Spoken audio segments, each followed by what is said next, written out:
Hello, my dear students. I hope all of you are doing great and staying focused on your preparation. So, this is lecture number 2 in our history optional crash course program. ये crash course program का lecture number 2 है, where we have combined two different areas. Okay, the first one is quality improvement program and the second one is PYQ. Quality improvement programme और PYQ दोनों को साथ लेके हम इस सेशन में चलेंगे. So let's start the session की शुरुआत करते हैं. बट इससे पहले कि मैं इस सेशन को स्टार्ट करूं, I would like to give a brief outline that what we are going to discuss in this session. So, first, what is the most important thing while reading modern Indian history, Indian national movement for the history optional students? You cannot deny this fact that we must have some sense of historiography while we are reading modern Indian history. थोड़ी बहुत समझ होनी बहुत ज़रूरी है. But we don't need to read historiography separately.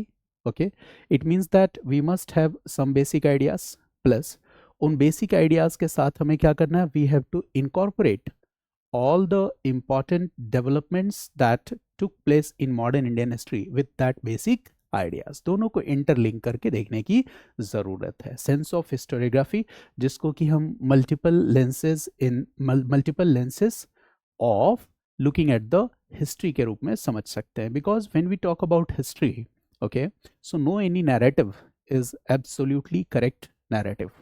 कोई भी history में ऐसा नैरेटिव नहीं है जिसको 100% आप करेक्ट मान सकते हैं. तो मल्टीपल व्यू पॉइंट्स सबसे ज़्यादा इंपॉर्टेंट हो जाता है हिस्ट्री के कॉन्टेक्स्ट में. And in history optional you will find that there are so many questions where these people are asking critically examine. Okay, critically examine करो. तो आप क्रिटिकली एग्जामिन तभी कर पाओगे क्वेश्चंस को जब आपकी अंडरस्टैंडिंग मल्टीपल व्यू पॉइंट्स की होगी, मल्टीपल लेंसेज ऑफ हिस्टोरियोग्राफी की होगी. तो आज की क्लास में हम हिस्टोरियोग्राफी से रिलेटेड कुछ बेसिक आइडियाज़ और साथ ही साथ इनको थीम्स के साथ को रिलेट करके कैसे देखना है हमें, इस पे बात करेंगे. लेकिन ये this is the beginning of this class. It means that आज की क्लास पूरी की पूरी क्लास उस आउटलाइन के बारे में है. बट इसके बाद की क्लासेस मैं आपके साथ जो शेयर करूँगा उसमें हम एक एक टॉपिक को पर्टिकुलरली डील करेंगे. यानी कि इस आज की टॉपिक के अंदर जो बहुत सारे लेयर्स हैं, इन सभी लेयर्स को वन बाय वन हम डिस्कस करेंगे, जिससे आपकी हिस्ट्री ऑप्शनल पेपर में मॉडर्न इंडियन हिस्ट्री की अंडरस्टैंडिंग और बेहतर होगी. चलिए, तो लेट्स स्टार्ट द सेशन. तो in this session the first thing जिसकी मैं बात कर रहा था वो क्या है, स्कूल्स ऑफ हिस्टोरियोग्राफी. तो यहाँ पे मैंने 5 स्कूल्स ऑफ हिस्टोरियोग्राफी को चूज़ किया है. ठीक है, और इन 5 स्कूल्स ऑफ हिस्टोरियोग्राफी की हेल्प से हम कॉन्टेक्स्ट को समझने की कोशिश करेंगे. So the first school of historiography is colonial historiography, औपनिवेशिक इतिहास लेखन. You all are familiar with this word. आपने कहीं ना कहीं इस वर्ड को ज़रूर पढ़ा होगा अपने मॉडर्न इंडियन हिस्ट्री के मॉड्यूल में. It has been named, okay, colonial historiography because it started, okay, in a simultaneous manner, साथ साथ with the process of colonialism. ठीक है, इंडिया में British establishment, expansion of British rule हो रहा था, कॉलोनियलिज्म हो रहा था, और इसके साथ साथ, okay, in order to validate the moral presence of British in India, okay, this branch of historiography came into existence. कि इंडिया में जो ब्रिटिश लोग थे वो अपनी प्रेजेंस को मोरली वैलिडेट करना चाहते थे, और इस तरह से ये कॉलोनियल हिस्टोरियोग्राफी आया. तो हम कह सकते हैं कि this was a kind of first formal school. ठीक है, बट इसके रिएक्शन में क्या आता है, nationalist historiography. because at the same time what we see that there will be a reaction against this colonialism. Okay, there is early phase of colonialism 1757 to 1857, and there is full scale imperialism 1858 to 1947. तो देखो, full scale imperialism के दौरान ही तो हमारा national movement है. तो जब national movement का मतलब क्या हो गया है ना, कि growth and development of sense of nationalism in the minds of the people. ठीक है, तो धीरे धीरे ये economic nationalism, political nationalism, social nationalism, it will take different shapes, and in this way nationalist historiography came into existence. We all are familiar with this basic idea. Third है Marxist historiography. तो India के context में अगर देखा जाए तो post independence जो institutional support मिला वो मार्क्सिस्ट हिस्टोरियोग्राफी को मिला, ठीक है। और 1960s 70s ICHR की स्थापना, स्टैब्लिशमेंट ऑफ ICHR, इन सब के साथ मार्क्सिस्ट हिस्टोरियोग्राफी ने काफ़ी मतलब 2 to 3 decades Marxist historiography was very much dominant in this phase. इसके बाद the fourth one is Cambridge school of historiography. Basically ये जो कैम्ब्रिज स्कूल ऑफ हिस्टोरियोग्राफी है ये रिविजनिस्ट अप्रोच को दिखलाता है, यानी कि पहले जो कॉलोनियल हिस्टोरियंस ने लिखा, जो नेशनलिस्ट हिस्टोरियंस ने लिखा, जो मार्क्सिस्ट हिस्टोरियंस ने लिखा, उन सबको क्रिटिकली इवेलुएट किया गया कैम्ब्रिज स्कूल में। This was a group of British historians who were promoting this school of historiography. तो इसको भी हमें समझना है। And the next one is subaltern historiography. Subaltern historiography सबसे बाद में आता है, और इसका एक बेसिक आइडिया ये है कि इन द नेशनल मूवमेंट और in this entire process what happened कि जो इलीट क्लास है उसकी अचीवमेंट्स को ज़्यादा प्रोमोट किया गया, और हिस्ट्री फ्रॉम बिलो इसको काफ़ी हद तक नेग्लेक्ट किया गया। तो हिस्ट्री फ्रॉम बिलो इस लेंस से हिस्ट्री को देखने की कोशिश है सबल्टन हिस्टोरियोग्राफी। ओके, तो let's discuss in a few details, कुछ और डिटेल्स को देखते हैं, जैसे colonial historiography, nationalist historiography, Marxist historiography, Cambridge and subaltern studies. जैसा मैंने बताया कि फर्स्ट फॉर्मल स्कूल क्या हो जाएगा, colonial historiography, because when British came, okay, so they also started the practice of maintaining administrative records of the works done by them। आने के बाद प्रॉपर तरीके से जो भी एडमिनिस्ट्रेटिव वर्क्स है उनके रिकॉर्ड्स को मेंटेन करने का काम ब्रिटिश एडमिनिस्ट्रेटर्स ने किया। और इसके साथ ही साथ इनके जो ब्रिटिश एडमिनिस्ट्रेटर्स हैं, some of them were having very keen interest in history, तो उन्होंने हिस्ट्री राइटिंग को भी फॉर्मल तरीके से स्टार्ट किया। And in this way colonial historiography came to picture. One name is very famous here. The name is James Mill. Okay, and what these colonial historiographians, historians have their viewpoint. तो यहाँ पे तो बड़ा short में आप याद रखना कि colonial historians के व्यू पॉइंट का जो लबोलुआब है, एसेंस है, वो ये है कि India needed British guidance and support at that time. तो हिंदुस्तान में, इंडिया में ब्रिटिश का होना इंडियंस के लिए क्या था, वरदान था, right. It means that British were on a civilising mission, Indians were needing the guidance and support from the British, और ब्रिटिश का ये कहना है कि हम तो यहाँ इंडियंस का ही भला कर रहे थे। ये एक आर्ग्यूमेंट है। नेशनलिस्ट हिस्टोरियंस, जैसा मैंने आपको बताया कि फ्रीडम मूवमेंट के दौरान, during freedom movement what will happen, anti colonial sentiments okay will be consolidated, और जब ये एंटी कॉलोनियल सेंटिमेंट्स कंसोलिडेट होंगी तो फिर ये चाहे इकोनॉमिक एक्सप्लॉयटेशन हो, पॉलिटिकल हो, सोशल हो, हर चीज़ को क्या करेगी, अपोज करेगी। तो यहाँ पे फिर से हिस्ट्री राइटिंग वो ज़रूरी भी था। ज़रूरी क्यों था, because colonial historians were trying to prove that Indians are inferior to British. ठीक है, इंडियंस ब्रिटिश से इंफीरियर है, and they were also trying to prove it through their writings. अपनी राइटिंग से ये प्रूफ करने की कोशिश कर रहे थे। तो नेशनलिस्ट हिस्टोरियंस क्या करेंगे, ठीक है, in order to promote a sense of pride and a feeling of self-respect among historians, what will happen, they will write history in such a manner that will promote and consolidate nationalist feelings and sentiments among the Indian people. And in this way what we see is that nationalist historiography came into existence. So this is basically a reaction to the colonial historiography, a reaction to the process of colonialism and imperialism that was being followed. Third is Marxist historiography. I have told you earlier कि post 1947 official support मिला, ठीक है, ICHR की स्थापना, और इसके बाद nearly 2 to 3 decades, okay, even more than that, you will find that the Marxist historians were dominating the scene. And after this what we see, Cambridge School, mostly British scholars are here, right? And what they did, okay, so they are using a critical approach and they will come with a new viewpoint where they will explore, okay, on the basis of arguments the ideas of colonial nationalist or Marxist historians. ये अपने view point को देंगे, but when you will understand, when you will discuss in detail Cambridge School, you will find that this Cambridge School is sympathetic to the colonial historiography. ठीक है ना, ये Cambridge school ने जो कुछ भी लिखा वो कहीं ना कहीं क्या है, सपोर्ट करता है, वैलिडेट करता है कॉलोनियल हिस्टोरियोग्राफी के ही पॉइंट्स को. ठीक है. इसके बाद the fifth one is subaltern historiography, यानी कि ये एक रिएक्शन था नेशनलिस्ट हिस्टोरियोग्राफी का भी और मार्क्सिस्ट हिस्टोरियोग्राफी का भी. और सबल्टन ने कहा कि जो इलिटिज्म है या जो नेशनल मूवमेंट हमारा रहा है, स्वतंत्रता का आंदोलन रहा है, इसमें जो इलीट ग्रुप्स हैं केवल और केवल इन्हीं के अचीवमेंट को बढ़ा चढ़ा के दिखाया गया है. तो नेग्लेक्ट क्या किया गया है, हिस्ट्री फ्रॉम बिलो, या जो कॉन्ट्रीब्यूशन है पीजेंट्स का, वर्कर्स का या कॉमनर्स का in the war of Indian independence, तो इस पे ठीक ढंग से काम नहीं हुआ, तो they will focus on history from below. So that is subaltern historiography. तो ये 5 ग्रुप्स हैं. ठीक है. तो कॉलोनियल हिस्टोरियंस हिस्टोरियोग्राफी, इसको मैं इसके बाद वाली वीडियो में colonial historiography, Marxist, nationalist, subaltern, सबको in details there will be one particular video for each branches. But here यहाँ पे हमें करना क्या है, बहुत सारी चीज़ों को कनेक्ट करना है, तो यहाँ बड़ा ही शॉर्ट डिस्क्रिप्शन लेके हम चलेंगे. तो colonial historiography you are familiar with the basics.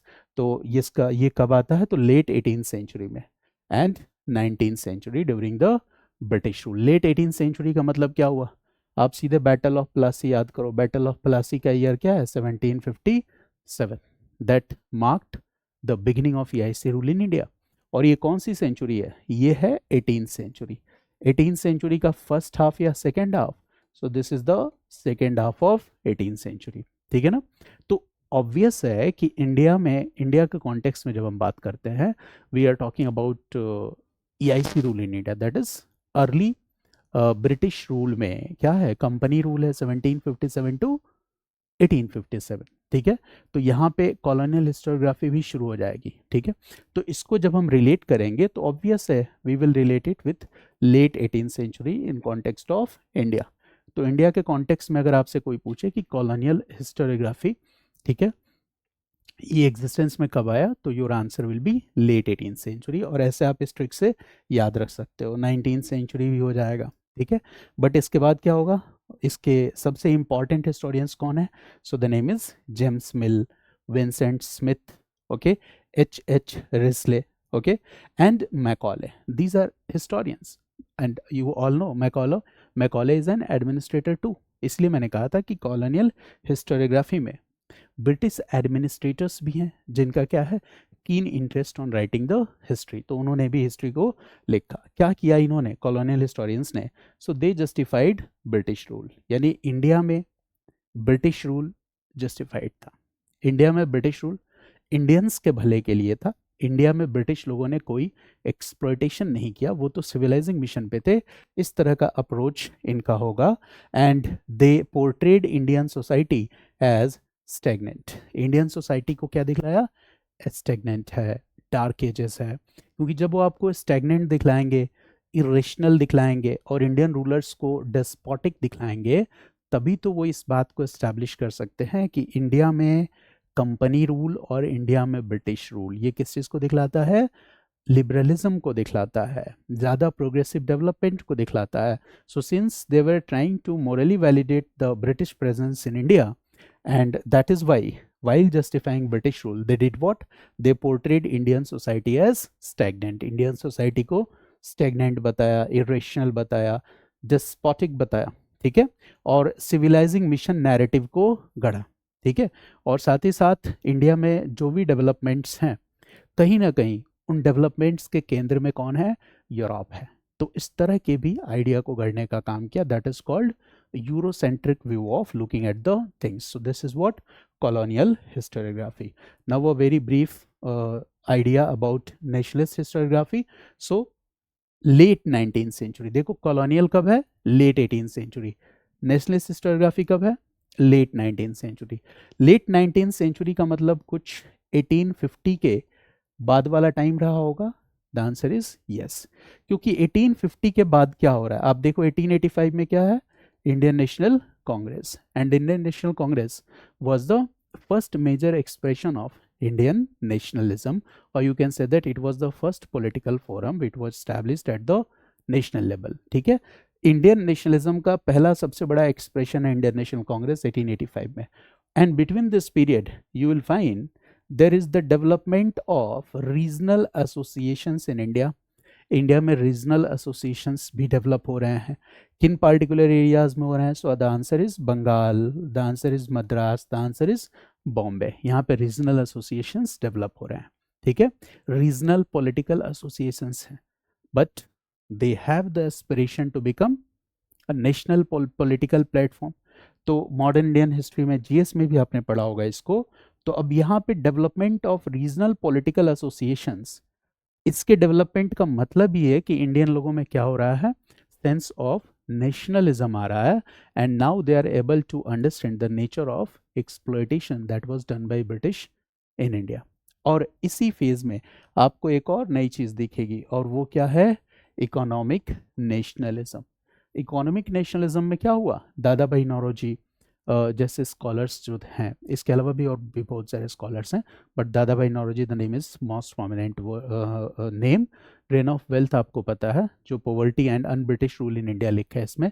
तो दादा भाई नौरोजी ने अपनी राइटिंग से क्या किया, एक्सपोज किया ब्रिटिश रूल इन इंडिया। कैसे एक्सपोज किया, with facts, with data, with proper arguments. उन्होंने ये बात साबित की कि इंडिया में ब्रिटिश रूल इंडियंस की भलाई के लिए नहीं है, ये अपनी भलाई कर रहे हैं। It means they are doing what, they are doing unilateral transfer of wealth from India to India. So basically they are plundering the economic resources from India, okay, in masked governance, ठीक है, in the masked governance, in the name of governance, what they are doing unilateral transfer of wealth from India। तो इस तरह से एक यहाँ पे एक हिस्टोरियोग्राफिकल सेंस आता है जिसको हम नेशनलिस्ट हिस्टोरियोग्राफी भी कहते हैं। And during social religious reforms भी आपको ये दिखता है। रिगार्डिंग रिवोल्ट ऑफ 1857, जब 1857 के रिवोल्ट को वीडी सावरकर ने the great Indian war of independence कहा, यहाँ भी आपको ये चीज़ दिखती है ना। तो that's why it is said that late 19th century what we see nationalist historiography, and in the early 20th century। and अगर ये भूल रहे हो तो बहुत सिंपल तरीके से याद रखो कि the development of nationalist historiography is parallel to the national movement. Colonial historiography का डेवलपमेंट क्या है, parallel to the process of colonialism. तो कितना आसान है। इंपॉर्टेंट स्कॉलर्स इसमें कौन है, RC. Majumdar, K Datta, Tarachand, VD. Savarkar, SN. Sen, these are the important names. तो इन्होंने इंडियन हिस्ट्री को कैसे देखा, ठीक है। So they viewed Indian history with the lens of national pride and emphasized resistance to colonialism, unity and cultural revival. इन सब की इन्होंने बात की, which was much needed at the time if you want to promote sentiments and feelings among the people।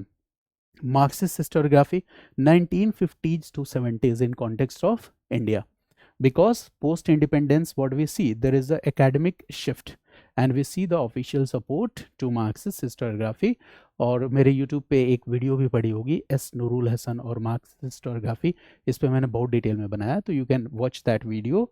तो यहाँ पे क्या है, D Kosambi, RS. Sharma, Irfan Habib, Bipan Chandra, these are the important names that we have to know. Okay, now इनका focus क्या था, तो Marxist historiography, Marxist historians जहाँ भी होंगे वो एक क्लास कंसिस्टेंस की बात ज़रूर करेंगे, क्लास कॉन्फ्लिक्ट और क्लास स्ट्रगल की बात करेंगे, और जो भी इवेंट को वो देखेंगे कहीं ना कहीं वो उस चश्मे से देखने की कोशिश करेंगे।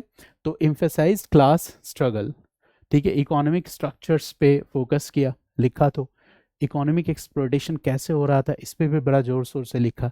एंड मेटलिस्टिक इंटरप्रिटेशंस की बात की, जो कोर होता है मार्क्सिस्ट हिस्टोरियोग्राफी का।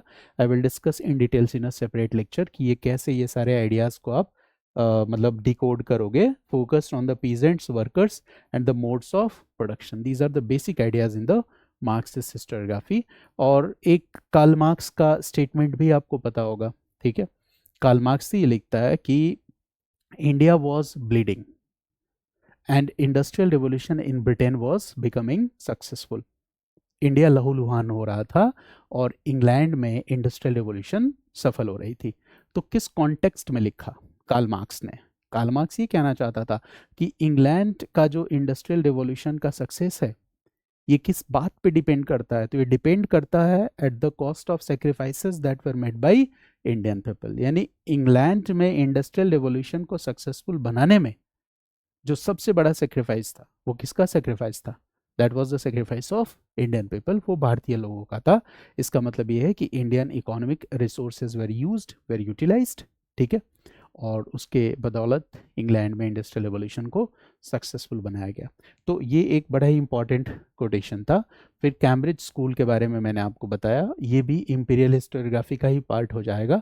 1960s to 80s में ए ग्रुप ऑफ ब्रिटिश स्कॉलर्स, ठीक है, एक इंटेलेक्चुअल रिस्पॉन्स है, ये एक आइडिया लेके आते हैं और इससे मतलब एक ऑल्टरनेटिव व्यू देने की कोशिश करते हैं, जिसमें कॉलोनियल हिस्टोरियंस, नेशनलिस्ट हिस्टोरियंस और मार्क्सिस्ट हिस्टोरियंस, इन्होंने जिस तरीके से इंडियन नेशनल मूवमेंट को देखा था या फिर अर्ली ब्रिटिश पीरियड में ब्रिटिश इंडिया में जो भी डेवलपमेंट्स हैं जिस तरीके से देखा था, तो उसको एक नए नज़रिए से, एक नए इंटरप्रिटेशन से देखने की कोशिश की गई। इंपॉर्टेंट नेम्स यहाँ पे हैं Anil Seal, John Gallagher, David Washbrook, C.A. Bailey and P.J. Marshall. P.J. Marshall, C.A. Bailey and Anil Seal are the most important names. ठीक है, अब यहाँ पे ये हिस्ट्री को कैसे देखते हैं? यहाँ पे तो देखो कीवर्ड्स लिखे हुए हैं, तो ये कीवर्ड्स आपको तब तक नहीं समझ में आएंगे जब तक कि मैं बहुत डिटेल में कैम्ब्रिज हिस्टोरियोग्राफी पे बात नहीं करूँगा। फिलहाल ये क्या हिस्टोरियोग्राफी कहता है?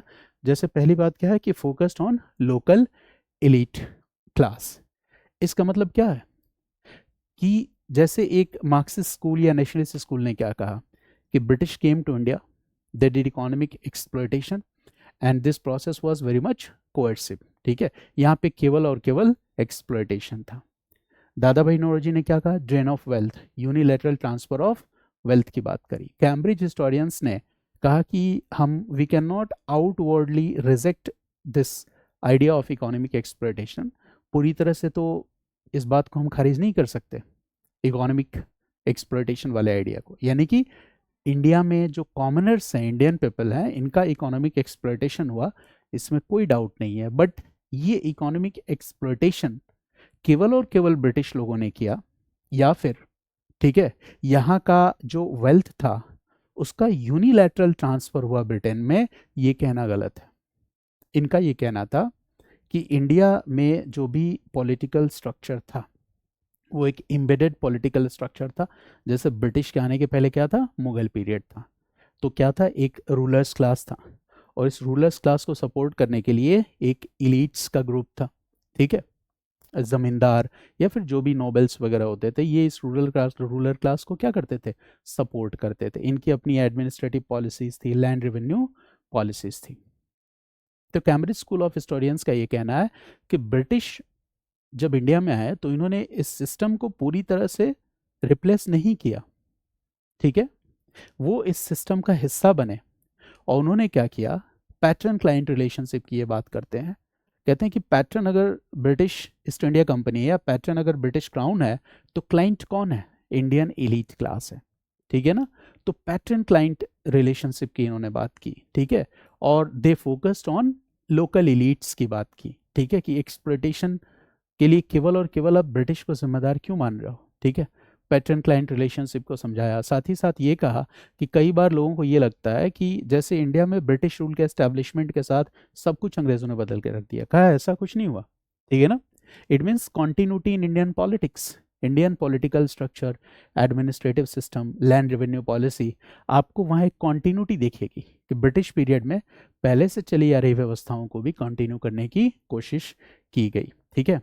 आइडियोलॉजी जो नेशनलिज्म में था, नेशनलिस्ट सेंटिमेंट्स की बात बढ़ा चढ़ा के जो नेशनलिस्ट हिस्टोरियोग्राफी ने की थी, उस पर भी क्वेश्चन मार्क लगाया इन्होंने, ठीक है, और कॉलोनियलिज्म को एडेप्टिव कहा, ठीक है। अब ये आइडिया आपको कब समझ में आएगा? जब इसके लिए मैं सेपरेट वीडियो बनाऊंगा कैम्ब्रिज स्कूल ऑफ हिस्टोरियोग्राफी पे, है ना। तो अभी फ़िलहाल हम फैमिलियर हो रहे हैं मुद्दों से, और इसके बाद मैं और भी डिटेल्स में बात करूंगा ताकि आप कम से कम नेम से फेमिलियर हो जाएं, ताकि जब मैं कैम्ब्रिज बताऊं तो रेफरेंस मार्क्सिस्ट वगैरह का है तो आप समझ सको। The next one is subaltern historiography. तो देखो सबसे लेटेस्ट है ना स्ट्रीम ये 1980s ऑनवर्ड्स है। और यहाँ हम क्या देखते हैं, founder Ranajit Guha, Gyanendra Pandey, Dipesh Chakrabarty, these are important names in subaltern historiography, ठीक है ना। तो इन्होंने जो फोकस किया हिस्ट्री राइटिंग में वो क्या था, वॉइसेस ऑफ द मार्जिनलाइज्ड, यानी हिस्ट्री राइटिंग में भी, ठीक है, जिसको अनदेखा किया गया वो कौन सा क्लास था, मार्जिनलाइज्ड क्लास था, जो पीजेंट्स था, ट्राइबल्स थे, विमेन थे, दलित्स थे, ठीक है। तो इन्होंने हिस्ट्री को देखने का एक नया अप्रोच डेवलप किया जिसको हम क्या कहते हैं, हिस्ट्री फ्रॉम बिलो। और साथ ही साथ इस बात को क्रिटिसाइज भी किया कि जो भी नैरेटिव्स लिखे गए हिस्ट्री में, या तो वो कॉलोनियल नैरेटिव्स हैं या फिर नेशनलिस्ट नैरेटिव्स में भी केवल और केवल इलीट क्लास के कंट्रीब्यूशन को बढ़ा चढ़ा के दिखाया गया, ठीक है। कॉमनर्स के बारे में नहीं बताया गया, हिस्ट्री फ्रॉम बिलो के बारे में नहीं बताया गया। मतलब मान लो कि जैसे रिवोल्ट्स है, और आप जैसे मान लो 1857 रिवोल्ट पढ़ते हो, तो जब आप 1857 रिवोल्ट पढ़ते हो, so you read about some major personalities, ठीक है। तो ऐसा तो था नहीं, हाँ they were the leaders, it is true, but there are hundreds and thousands of unsung heroes of the Indian national movement. So what about their contribution? ठीक है, उनका जो पर्सपेक्टिव है उसको कैसे एक्सप्लोर किया जाए, तो सबल्टन हिस्टोरियोग्राफी ने ये चीज़ नए तरीके से बताने की कोशिश की और बड़ा ही प्रोग्रेसिव रहा। नाउ ये तो आपने 5 हिस्टोरियोग्राफी देखा कि भाई colonial, the second one is nationalist, the third one is Marxist, the fourth one is subaltern, and the fifth one is the fourth one is Cambridge School of Historiography and the fifth one is subaltern. अब ये जो 5 schools of historiography हैं, these are 5 different multiple perspective और 5 different multiple lenses. अब इन ideas को हम apply करेंगे कुछ important themes पे, and what are those themes? So the first theme will be decline of Mughal Empire and rise of regional state. दूसरा theme, मतलब इसको अब हम क्या करेंगे, ये जो 5 अप्रोचेस हैं, कॉलोनियल हिस्टोरियोग्राफी का, या फिर nationalist historiography, Marxist historiography, then Cambridge school of historiography, and then subaltern school of historiography. तो इस अप्रोच को अप्लाई करके इस टॉपिक को हम समझने की कोशिश करेंगे, राइट। तो that's why I am calling it value added material, क्योंकि आपने क्लास में क्या है, टॉपिक्स को एक बड़ा ही लीनियर वे में समझा है कि भाई establishment and expansion of British rule in India पढ़ लिया, या डिक्लाइन ऑफ मुगल पावर पढ़ लिया, तो उसमें जितने फंडामेंटल एलिमेंट्स हैं उसको आपने क्लास में किया है। और वो जानना ज़रूरी भी है, बिकॉज ये क्लास तभी समझ में आएगी जब आपको बेसिक्स पता हो या जीएस के कॉन्सेप्ट को आप बेहतर ढंग से समझते हो। तो this is the second stage of preparation, जहाँ पे आपने थीम लिया और उन थीम्स को डिफरेंट हिस्टोरिकल पर्सपेक्टिव्स के साथ कनेक्ट करके समझने की कोशिश की। The second important topic that I will choose here will be establishment and expansion of British rule in India. यहाँ पे भी हम वही 5 lenses अप्लाई करेंगे। Then revenue settlements and economic exploitation, here also we will apply 5 different lenses. Then revolts and rebellions, यहाँ पे भी वही approach होगा, 5 lenses approach. Socio-religious reform movements, 5 lenses approach. Then mass movements in India 1920s to 1940s, ठीक है। यानी कि यहाँ पे जो आप चाहे वो Champaran, Ahmedabad, Kheda, Rowlatt Satyagraha, Khilafat movement, non cooperation movement, civil disobedience movement, quit India movement, इन सबको हम कैसे करेंगे, वही 5 लेंसेज अप्रोच, उन 5 स्कूल्स ऑफ हिस्टोरियोग्राफी से कनेक्ट करके समझने की कोशिश करेंगे। Role of Indian National Congress, again here 5 lenses approach. Role of Gandhi and Gandhian movements, 5 lenses approach. Partition of India, 5 lenses approach. And development of communalism in India, this is the 5 lenses approach. तो ये सारे topics को हम deal करने की कोशिश करेंगे। When you look at the last 5-year question paper, आप उठा के देखना पिछले 5 साल के क्वेश्चन पेपर को, अगर आपने इन 10 थीम्स को, ठीक है, इसमें एक थीम और आप ऐड कर सकते हो, that is constitutional development, that is also an important theme, constitutional development, जिसमें आप रेगुलेटिंग एक्ट से लेकर माउंट बेटन प्लान 1947 और इंडियन इंडिपेंडेंस एक्ट 1947 तक पढ़ते हो। अगर ये टोटल 11 थीम्स को आपने डिफरेंट हिस्टोरिकल पर्सपेक्टिव से समझ लिया, तो पेपर 2 जो है, जो कि जिसमें मॉडर्न इंडिया और वर्ल्ड हिस्ट्री दोनों आता है, तो क्वेश्चन का फॉर्मेट भी आप जानते हो, पहले की वीडियोस में मैं बता चुका हूँ कि किसी एक सेक्शन से 3 क्वेश्चंस करने होते हैं, टोटल 5 क्वेश्चंस करने होते हैं, और किसी दूसरे सेक्शन से 2, ठीक है। तो अगर आप इतने थीम्स को समझ लेते हो तो you can easily solve 3 questions from section A, that is modern Indian history. 3 questions तो आप इजीली कर सकते हो। So our focus is, okay, just to give you a quick recap of what you have already learned and at the same time, okay, I will give you some information and I will discuss with you some ideas that will finally upgrade the level whatever you have studied. Okay, there will be some improvement in that. Okay, so now the first idea, the first one theme here is decline of Mughal Empire and rise of regional states. This is one theme here. Okay, so let's discuss here in a brief manner that how we are going to look at this theme, decline of Mughal Empire and rise of regional states. Approach क्या है अपना? 5 lenses. 5 lenses are nationalist, Marxist, Cambridge, subaltern and colonial. These are 5 different lenses. तो इन अलग अलग lenses से हम इस topic को कैसे समझ सकते हैं?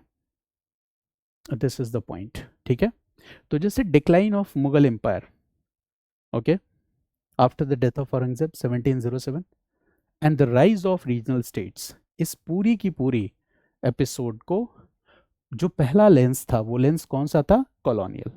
तो इस पूरे के पूरे एपिसोड को कॉलोनियल पर्सपेक्टिव से हम कैसे समझ सकते हैं? आप लोगों ने पढ़ा भी होगा जब आप फाउंडेशन क्लासेस ले रहे होंगे हिस्ट्री ऑप्शनल की. ठीक है, तो आपको आपके टीचर ने ज़रूर बताया होगा कि decline of Mughal empire in India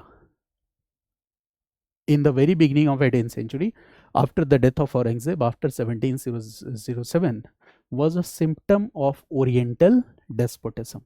ठीक है, यानी कि इंडिया में जो डिक्लाइन हुआ मुगल एम्पायर का, ठीक है, ये क्या था? It was a symptom of oriental despotism. अब इस बात को हम कैसे समझें? ओरिएंटल डेस्पोटिज्म क्या था and why it was a symptom of oriental despotism? आपने पढ़ा होगा, मतलब ये मैं उम्मीद करता हूँ कि you might be familiar with this concept. तो देखो, there is colonial historiography at that time. Colonial historiography है, और कॉलोनियल हिस्टोरियोग्राफी किस तरह से इंडिया के डेवलपमेंट को देखती है? तो उनका ये कहना है, ठीक है, कि देखो, एशियन सोसाइटीज़ की अगर हम बात करें, इंडिया में अगर हम पॉलिटिकल सिस्टम की बात करें, तो इंडियन पॉलिटिकल सिस्टम में जब हम लोकल रूलर्स की बात करें या सेंट्रल अथॉरिटी जो मुगल रूलर्स थे, ये सारे के सारे रूलर्स कैसे थे? ऑथोरिटेरियन रूलर थे. ऑथोरिटेरियन रूलर होने का मतलब है कि वो सारे के सारे डेस्पॉट्स थे. ठीक है, इसका मतलब जो मुगल एम्परर है या फिर रीजनल स्टेट्स में जो रूलर्स हैं, ये सारे के सारे क्या हैं? डेस्पॉट्स हैं, ऑथोरिटेरियन रूलर्स हैं. ठीक है, और सारा का सारा जो इकोनॉमिक प्रोडक्शन का टूल्स है वो सब इन्हीं डेस्पॉट्स के कंट्रोल में है. चाहे हम सिस्टम ऑफ इरिगेशन की बात करें, क्योंकि एग्रीकल्चर एक सबसे इम्पॉर्टेंट, यू कह सकते हो कि मतलब इकोनॉमिक एक्टिविटी थी. तो जितने भी टूल्स थे इकोनॉमिक एक्टिविटीज़ या प्रोडक्शन के जितने भी टूल्स थे, वो सारे के सारे किसके कंट्रोल और कमांड में थे? तो डेस्पॉट्स के कंट्रोल और कमांड में थे. ठीक है, ये डेस्पॉट्स क्या थे? ऑथोरिटेरियन रूलर्स थे. और ये क्या करते थे? ये फोर्सफुली पीजेंट से टैक्सेस कलेक्ट करते थे, और साथ ही साथ जो सिस्टम ऑफ एडमिनिस्ट्रेशन है इसमें रिफॉर्म्स को इंट्रोड्यूस करने की कोशिश नहीं करते थे. और ये जो सिस्टम था, जो ऑटोक्रेटिक रूलर्स का, ऑथोरिटेरियन रिजीम का, डेस्पोटिक रूलर्स का, ये लंबे समय से चला आ रहा था. ठीक है, एंशिएंट टाइम से चला आ रहा था, प्राचीन काल से चला आ रहा था. ठीक है ना, तो इसीलिए इसको नाम क्या दिया? Oriental despotism. यानी कि इस तरह की जो निरंकुशता है, इस तरह का जो मनमाना प्रशासनिक व्यवहार है, जो भारत में निरंकुश राजाओं की तरह व्यवहार करने वाले, जो भी सत्ता पर नियंत्रण करने वाले लोग हैं, वो एक बहुत लंबे समय तक करते आ रहे हैं. और जो गरीब लोग हैं उनसे इकोनॉमिक रिसोर्सेज को फोर्सफुली क्या करते? वो एक्सप्लॉइट करते, उनके लाइफ और कंडीशंस में रिफॉर्म्स करने के लिए कोशिश नहीं करते, एडमिनिस्ट्रेशन में रिफॉर्म्स करने की कोशिश नहीं करते. यानी कि ये जो रूलर्स हैं, they are not representative of voices of common people. ये आम लोगों के वॉइसेस को रिप्रेजेंट नहीं कर रहा है. तो इससे क्या होना था? इससे डिससेटिस्फेक्शन तो होना ही था. ठीक है, और जब डिससेटिस्फेक्शन होगा तो क्या होगा? डिक्लाइन होगा. तो इस तरह से कॉलोनियल हिस्टोरियंस ने डिक्लाइन ऑफ मुगल एम्पायर को देखने की कोशिश की. इन्होंने कहा कि Mughal system of administration it was inherently corrupt, भ्रष्ट था, इट वॉज इनहेरेंटली इफिशियंट, ठीक है, अक्षम था, ठीक है, and it was not able to sustain the centralised authority, और ये सेंट्रलाइज्ड अथॉरिटी को और भी ज्यादा लंबे समय तक सस्टेन करने की कंडीशन में नहीं था, क्योंकि लोग डिससेटिस्फाइड थे और लोग क्या कर रहे थे, the people were doing revolts and rebellions, and this was the reason that decline of Mughal empire took place. तो देखो, कॉलोनियल हिस्टोरियंस ने ध्यान से समझना इस बात को कि जब डिक्लाइन ऑफ मुगल एम्पायर को एक्सप्लेन किया तो इस बात पे ज़्यादा एम्फेसाइज किया कि इंडिया के जो लोकल रूलर्स थे, वो लोकल रूलर्स क्या हैं, they are not okay efficient enough to handle the task of administration. इसका मतलब, इसका लॉजिकल कॉरलरी क्या है कि ये ब्रिटिश हिस्टोरियंस इस बात को एस्टैब्लिश करना चाह रहे हैं कि इंडिया में, चाहे वो ईस्ट इंडिया कंपनी है या फिर आने वाले टाइम में ब्रिटिश क्राउन है, they can efficiently handle the task of administration. और इस तरह से वो क्या करना चाह रहे हैं, तो इंडिया में कॉलोनियल प्रेजेंस को वैलिडेट करने की कोशिश कर रहे हैं। तो कितना आसान कॉन्सेप्ट है, ठीक है। तो आपने एक चश्मे से देखा, कॉलोनियल चश्मे से, कि भाई डिक्लाइन ऑफ मुगल एम्पायर के बारे में क्या अप्रोच है कॉलोनियल हिस्टोरियंस का। जब नेशनलिस्ट हिस्टोरियंस की आप बात करते हो, जैसे यहाँ पे कॉलोनियल ने यहाँ कीवर्ड्स लिखा हुआ है, anarchy, decentralisation and medieval backwardness, ठीक है ना। यानी कि जो डिक्लाइन हुआ and the rise of regional states हुआ, this was a completely condition of chaos and anarchy. और इस कैओस और एनार्की को ठीक करने के लिए ब्रिटिश को सामने आना पड़ा। और इनका ये कहना है कि जो सेंट्रल अथॉरिटी डिक्लाइन हुई, इसके बाद क्या हुआ, राइज ऑफ रीजनल स्टेट्स, ये क्या है, डिसेंट्रलाइजेशन है। इसी बात को कैम्ब्रिज स्कूल ऑफ हिस्टोरियंस कहते हैं कि जो राइज ऑफ, ऐसा नहीं है कि ब्रिटिश के आने के बाद जो पहले से चला आ रहा था सिस्टम था, वो कंप्लीटली डिसकंटिन्यू हो गया, वो कंटिन्यू था, कैसे था, डिसेंट्रलाइज स्ट्रक्चर के रूप में था। साथ ही साथ इन्होंने मिडिवल बैकवर्डनेस पे भी फोकस किया। Got it. इसके बाद देखो, नेशनलिस्ट हिस्टोरियंस ने इस चीज को कैसे देखा, डिक्लाइन ऑफ मुगल एम्पायर को, ठीक है। तो नेशनलिस्ट हिस्टोरियंस ने ये कहा, ठीक है, कि decline of Mughal empire, okay, after decline of Mughal empire, what happened, okay, rise of regional states took place। और rise of regional states का होना कि सेंट्रल अथॉरिटी डिक्लाइन हो गई और बहुत सारे रीजनल स्टेट्स अस्तित्व में आ गए, एक power vacuum, political vacuum create हो गया। ये एक पॉलिटिकल फ्रेगमेंटेशन की सिचुएशन थी, और इस पॉलिटिकल फ्रेगमेंटेशन के सिचुएशन से फायदा किसने उठाया, इस पॉलिटिकल फ्रेगमेंटेशन के सिचुएशन से ब्रिटिश ने फायदा उठाया, है ना। तो जहां तक ब्रिटिश ये क्लेम करते हैं कि हम तो सिस्टम को ठीक कर रहे थे, ऐसा कुछ नहीं था। वो इस पॉलिटिकल सिचुएशन, पॉलिटिकल वैक्यूम और पॉलिटिकल फ्रेगमेंटेशन से जो चैलेंजेस क्रिएट हुए, जो चैलेंजेस जनरेट हुए, उन चैलेंजेस का एडवांटेज लिया किसने, ब्रिटिश ईस्ट इंडिया कंपनी ने। और नेशनलिस्ट हिस्टोरियंस का ये कहना है कि जहाँ तक ये आर्ग्यूमेंट है कि इंडिया के जो लोकल रूलर्स थे वो inherently corrupt, inefficient, despot, incapable to rule, ये जो क्लेम है, ये क्लेम भी बहुत जस्टिफाइड नहीं है। बिकॉज हम शिवाजी जैसे रूलर्स को भी देखते हैं, सिख रूलर्स में रणजीत सिंह को देखते हो, he was a very efficient ruler, ठीक है, रणजीत सिंह, पढ़ा भी होगा आपने जीएस में। मैसूर रूलर्स में आप देखो हैदर अली को, the diplomacy of Hyder Ali, ठीक है। तो एक सिरे से ये कह के खारिज कर देना कि जो इंडियन रूलर्स थे उनमें पोटेंशियल नहीं था, ठीक है, कि वो मतलब एडमिनिस्ट्रेटिव अफेयर्स को हैंडल कर सकें, ये कहना क्या है, गलत है, ठीक है। तो नेशनलिस्ट हिस्टोरियंस ने, ठीक है, इस तरह से चीज़ों को डिफेंड किया। मार्क्सिस्ट हिस्टोरियंस जब पिक्चर में आते हैं तो वो क्या कह रहे हैं, क्राइसिस ऑफ जागीरदारी सिस्टम, एंड इसका मतलब मार्क्सिस्ट जहाँ पे भी आएंगे वो इकोनॉमिक फैक्टर्स पे ज़्यादा फोकस करेंगे। यानी मार्क्सिस्ट का जो देखने का तरीका है वो इकोनॉमिक फैक्टर्स है। यानी इकोनॉमिक फैक्टर्स में मार्क्सिस्ट हिस्टोरियंस कहेंगे कि जो डिक्लाइन ऑफ मुगल पावर हुआ, ठीक है, इसके पीछे एक रीज़न था कॉमनर्स का ज़रूरत से ज़्यादा एक्सप्लॉयटेशन। कैसे कॉमनर्स का ज़रूरत से ज़्यादा exploitation, because there was over taxation, ठीक है। इस ओवर टैक्सेशन की वजह से लोग परेशान थे। देन उनका ये कहना है कि there was a system that was known as जागीरदारी सिस्टम, ठीक है। और वो जागीरदारी सिस्टम अब इफिशिएंट तरीके से काम नहीं कर रहा था। वहां पे एक क्राइसिस इमर्ज हुई जिसको क्या कहते हैं, जागीरदारी क्राइसिस। इन सब की वजह से क्या हुए, पीजेंट रिवोल्ट्स हुए। और इन सब की वजह से ये जो फ्यूडल स्ट्रक्चर है, इस फ्यूडल स्ट्रक्चर के अंदर बहुत सारे इनहेरेंट कॉन्ट्रडिक्शंस और वीकनेसेस थे, ठीक है। तो उस इनहेरेंट डिफिशियंसीज, कॉन्ट्रडिक्शंस और वीकनेसेस को ये फ्यूडल स्ट्रक्चर हैंडल नहीं कर पाया, ठीक है। और इस वजह से इसका डिक्लाइन हुआ, और इसके डिक्लाइन के बाद उस अपॉर्चुनिटी का फायदा उठाकर कैपिटलिस्टिक इकोनॉमी, जो कॉलोनियलिज्म और इंपेरियलिज्म कहते हो, उन्होंने अपनी जगह बना ली। और उन्होंने फिर, यानी कि जो शोषण करने वाला वर्ग है वो बदल गया, ठीक है। पहले ये फ्यूडल स्ट्रक्चर था, अब उस फ्यूडल स्ट्रक्चर को रिप्लेस किसने कर लिया, कंपनी और क्राउन ने। तो मार्क्सिस्ट हिस्टोरियंस ने इस तरह से देखा डिक्लाइन ऑफ मुगल एम्पायर को, ठीक है। अब बात आती है fourth one, that is Cambridge school of historians. Sorry, Marxist देख लिया हमने, अब कैम्ब्रिज स्कूल ऑफ हिस्टोरियंस, इनका क्या कहना था। तो देखो कैम्ब्रिज हिस्टोरियंस में मैंने बताया कि जैसे देखो देखो क्या होता है, जैसे one name is P J Marshall, the one name is C A Bayly and the third name is Anil Seal. तो आप अगर इनके ओपिनियंस को पढ़ो तो इंडिविजुअली मत याद रखो, ठीक है। जैसे अनिल सील या पीजे मार्शल या सी ए बेली का ओपिनियन आपके साथ मैं डिस्कस करूं, तो एक प्रॉब्लम स्टूडेंट के सामने तब होती है जब वो उन स्टेटमेंट्स को रटने की कोशिश करता है।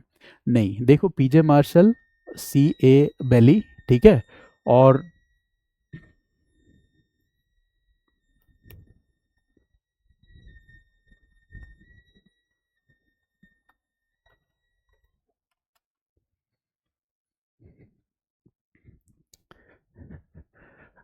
तो मैं आपके साथ बता रहा था कि पीजे मार्शल, सी ए बेली या फिर अनिल सील, ठीक है, जब ये लिखते हैं तो इनके बातों का जो एसेंस होगा वो लगभग एक दूसरे से मिलता जुलता होगा, ठीक है। तो वो हमें ध्यान रखना है। तो कैम्ब्रिज स्कूल किस बात पे फोकस करता है, तो ये फोकस करता है कंटिन्यूटी ऑफ लोकल इलीट्स पे। और यहाँ कंटिन्यूटी ऑफ लोकल इलीट्स का मतलब क्या हो गया, कंटिन्यूटी ऑफ लोकल इलीट्स का मतलब ये हो गया कि देखो मुगल रूल तो डिक्लाइन हुआ, ठीक है, but power structure remained feudal. कैसे फ्यूडल है, क्योंकि रीजनल पावर्स एग्जिस्टेंस में आई और वो भी उस फ्यूडल स्ट्रक्चर को ही शो कर रही है, ठीक है ना। पहली चीज ये है, यानी कि क्या है, कंटिन्यूटी है रेदर देन रप्चर। यानी कि ऐसा नहीं कि ब्रिटिश ने इंटरवीन किया और इस पूरे के पूरे पावर स्ट्रक्चर और एडमिनिस्ट्रेटिव फ्रेमवर्क को बदल दिया, का नहीं, ऐसा कुछ नहीं हुआ, ठीक है। ये पॉलिटिकल सिस्टम जो है, ठीक है ना, did not collapse completely due to British. British के आने की वजह से पॉलिटिकल सिस्टम पूरी तरह से कोलैप्स नहीं हुआ, बट ये पॉलिटिकल सिस्टम ट्रांसफॉर्म हो गया, बदल गया। और यहाँ पर, ठीक है, ये जो पावर्स हैं ये कोलैबोरेटर्स का रोल निभाने लगे। It means there was company, later there was crown, and these local structure, local elites were now collaborators. ये कोलैबोरेटर्स का रोल प्ले करने लगे। यहाँ तक कैम्ब्रिज स्कूल का मानना है कि जो सोशियो रिलीजियस रिफॉर्म मूवमेंट है उन्होंने भी काफ़ी हद तक एक कोलैबोरेटर का ही रोल प्ले किया। तो इस तरह से वो पावर शिफ्ट को एक्सप्लेन करने की कोशिश करते हैं। So I hope you already have studied this chapter, decline of Mughal power and the rise of regional states, but how we can look at this development with the help of these 5 different lenses of historiography, now I hope you can understand. So this basic understanding is very much important, okay, to when I will, from the next lecture when I will enter into very much detail, so this basic understanding will be very much important for you. Now the second topic was establishment and expansion of British rule, ठीक है ना। So how different group of historians see this development, ठीक है। So establishment and expansion of British rule, तो how colonial historiography see it, colonial historiography कैसे देखती है। तो पहले ही बता चुका हूँ कि इंडिया में establishment and expansion of British rule को कॉलोनियल हिस्टोरियोग्राफी क्या करेगी, it will justify. They will say that the British conquest in India was not for exploitation of Indian people, but the British were on a civilizing mission. British क्या थे, civilising mission पे थे, ठीक है ना। ये बताने की कोशिश करेंगे। नेशनलिस्ट हिस्टोरियोग्राफी कैसे देखेगी establishment and expansion of British rule को, the answer is very simple कि पहली बैटल जो थी battle of Plassey, it was a betrayal, ठीक है, धोखे से जीत लिया। इंपीरियल एग्रेशन, ये क्या दिखलाता है, इंपीरियल एग्रेशन को दिखलाता है। And establishment of British rule in India was what, the nature was what, exploitative, ठीक है। It was motivated by the idea of exploitation of Indian people and at the same time it was opportunistic as well because it was we see what betrayal, ठीक है ना। तो opportunistic इसलिए because mercenary became the kingmakers, company supported by the army that was well paid, that was recruited, that was commanded by East India Company, they became the rulers. Okay, so when a mercantile company took the task of governance, what does this show? This shows the greed of that company, ठीक है, rather than the governance that is provided by that company. तो ये greed से ज़्यादा inspired था, governance से inspired नहीं था। तो इस फेनोमेना को नेशनलिस्ट हिस्टोरियंस ऐसे देखते हैं। मार्क्सिस्ट हिस्टोरियोग्राफी कैसे देखती है, तो कॉलोनियलिज्म एज कैपिटलिस्टिक एक्सपेंशन, यानी कि जो कैपिटलिज्म आइडिया वो बाई प्रोडक्ट है इंडस्ट्रियल रिवॉल्यूशन का, ठीक है। तो कैपिटलिस्टिक एक्सपेंशन जो था, जो यूरोप में कैपिटलिज्म और उस कैपिटलिज्म का जो एक्सपेंशन हो रहा था, ठीक है, तो conquest of India and the British control over Bengal was a part of it, ठीक है, वो इसी का एक हिस्सा था, ठीक है ना। ये कोई अलग फेनोमेना नहीं है, ठीक है। कैपिटलिस्टिक एक्सपेंशन हो रहा है और इंडिया में establishment of British rule is a part of that capitalistic expansion. Now, how Cambridge School of Historians look at this process? कि establishment of British rule क्या है, तो इन्होंने कहा कि ये कोई नई फेनोमेना नहीं है जिसने पहले से आ रही सिस्टम को डिसकंटिन्यू कर दिया, ठीक है। इसने क्या किया, ट्रांसफॉर्म किया पहले से चली आ रही व्यवस्था को। कैसे ट्रांसफॉर्म किया, so it is very simple, ठीक है, कि यहाँ पे इलीट कोलेबोरेशन और दूसरा क्या है, पैटर्न क्लाइंट टाइज और पैटर्न क्लाइंट रिलेशनशिप। ये दोनों वर्ड्स आप याद रखोगे, की वर्ड्स हैं। आई विल डिस्कस कैम्ब्रिज, तो वहाँ और डिटेल में आपको बताऊंगा। इसका मतलब क्या है कि इंडिया में ब्रिटिश रूल का जो स्टैब्लिशमेंट है या फिर company rule was established, later crown rule was established, but in this company rule or crown rule, who is supporting this structure? So the Indian elites are collaborators in this process. It means collaboration of Indian elite class made this event possible. इसका मतलब क्या है कि इस process से केवल और केवल ब्रिटिश लोगों को फायदा नहीं हो रहा था, इससे इंडियन एलीट क्लास को भी फायदा हो रहा था। तो जो ये आरोप लगाया जाता है कि यूनिलेटरल ट्रांसफर ऑफ वेल्थ हुआ, ये कहना क्या है, गलत है। ये यूनिलेटरल नहीं था, इसके मल्टीपल पोल्स थे, ठीक है ना। There were different power brokers were just trying to negotiate for powers with the British authority. So putting this blame entirely on the British people is not good. Okay, so this is the approach of Cambridge School of Historians. So they focus on elaborate collaboration and pattern client ties. Okay, now what's subaltern? Subaltern, what is the approach of subaltern? So resistance ignored in mainstream, focus on localised resistance. मतलब बड़ा simple सा है। Subaltern historians का ये कहना है कि चाहे इसके पहले मुगल रूल था या फिर ब्रिटिश रूल आया, ठीक है, दोनों ही जगहों पे हम क्या देखते हैं, वायलेंस देखते हैं। क्योंकि मुगल रूल में क्या है, फ्यूडल स्ट्रक्चर है, ब्रिटिश रूल में क्या है, इन्होंने कहा कि भाई हम तो सिविलाइजिंग मिशन पे निकले हैं, बट ऐसा कुछ नहीं है, ठीक है। There is violence, there is coercion, ठीक है, and there is disposition of ordinary people, आम लोगों के साथ ही हिंसा हुई। और सबसे बड़ी बात, when these ordinary people they reacted in the form of revolts and rebellions, ठीक है, these ordinary people they just became the element of disruption against this exploitative system.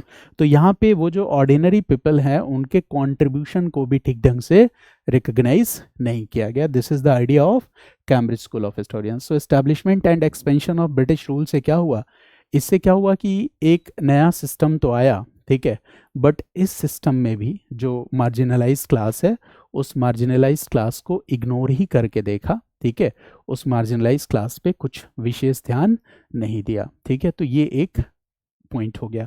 इसके बाद जो थर्ड टॉपिक था वो क्या था, revenue settlement and economic exploitation. ठीक है, तो revenue settlement and economic exploitation के बारे में कॉलोनियल हिस्टोरियंस का क्या अप्रोच है कि दीज रिफॉर्म्स वर डन, इसका मतलब revenue reforms like ryotwari, Mahalwari, ठीक है, परमानेंट सिस्टम ऑफ सेटलमेंट, या जितने भी एडमिनिस्ट्रेटिव रिफॉर्म्स किए गए, कॉलोनियल हिस्टोरियंस ने क्या कहा कि these reforms were done to establish order and modernisation in India, यानी कि इंडिया में टू एस्टैब्लिश ऑर्डर, व्यवस्था को बनाए रखने के लिए, या इंडिया में सिस्टम को पहले से ज़्यादा मॉडर्न बनाने के लिए, बेहतर बनाने के लिए ये सारी चीज़ें इंट्रोड्यूस की गई, रेवेन्यू सिस्टम वगैरह, यानी कि इसको पॉजिटिव लाइट में दिखाने की कोशिश की।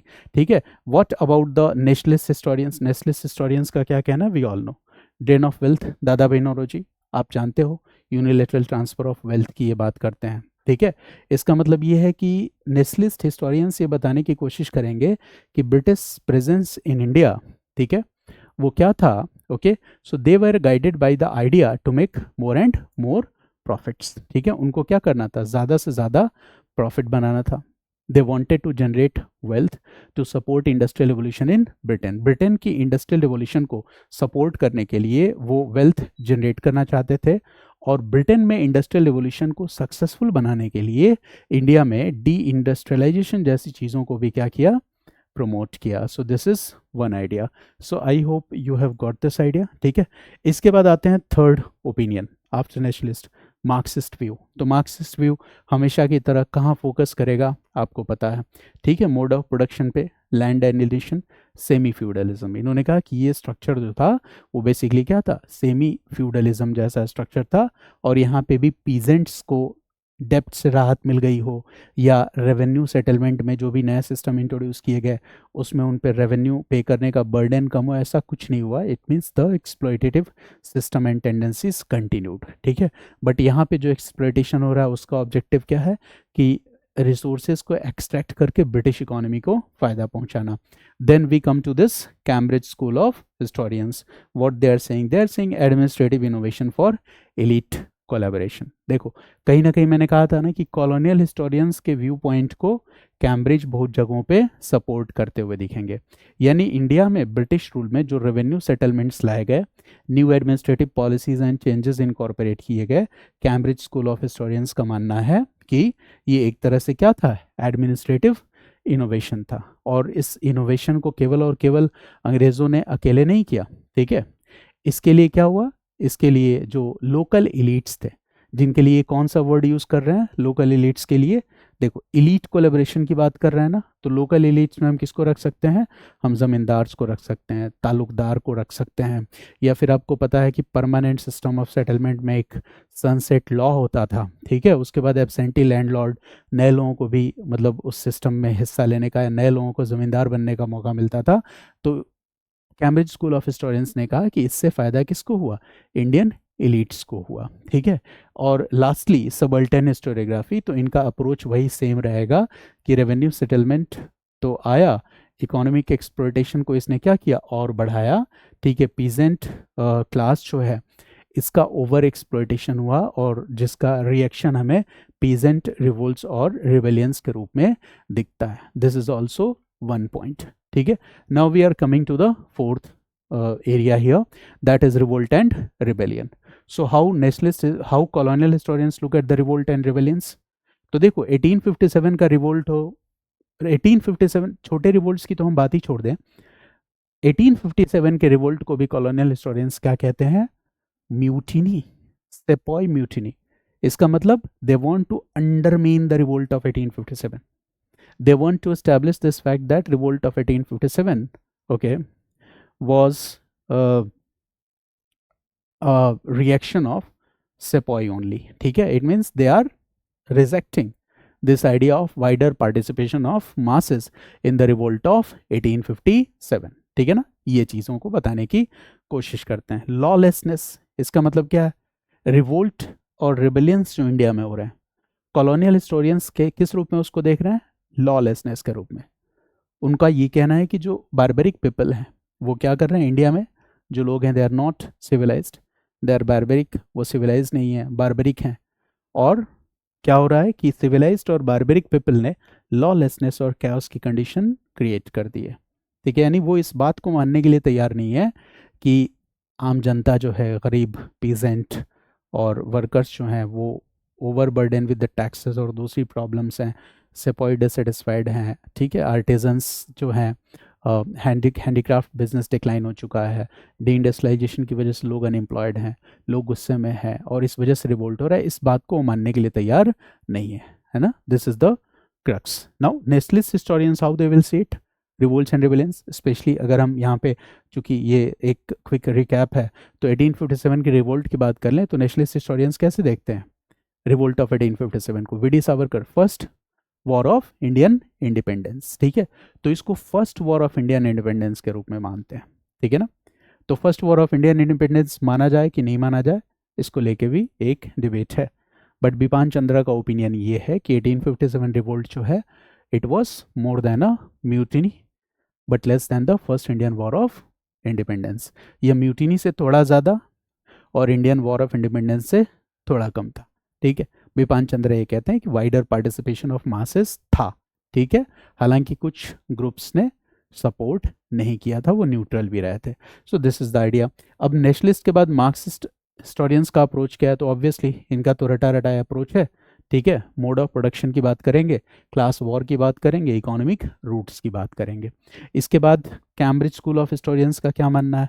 तो ये कहते हैं कि लोकल ग्रेवेंसेस है, ठीक है, यानी लोकल लेवल पे आम लोग डिससेटिस्फाइड हैं और उनका रिएक्शन है रिवोल्ट्स एंड रिवेलियंस। और ये लोग डिससेटिस्फाई ब्रिटिश की वजह से नहीं है, ये लोग ब्रिटिश डिससेटिस्फाई हैं इंडियन इलीट क्लास की वजह से, यानी ब्रिटिश ने, ठीक है, कोलेबोरेशन में जिन इंडियन पार्टनर्स को अपने साथ रखा है स्ट्रक्चर में, तो वो इंडियन पार्टनर्स के अगेंस्ट होने वाला रिएक्शन है।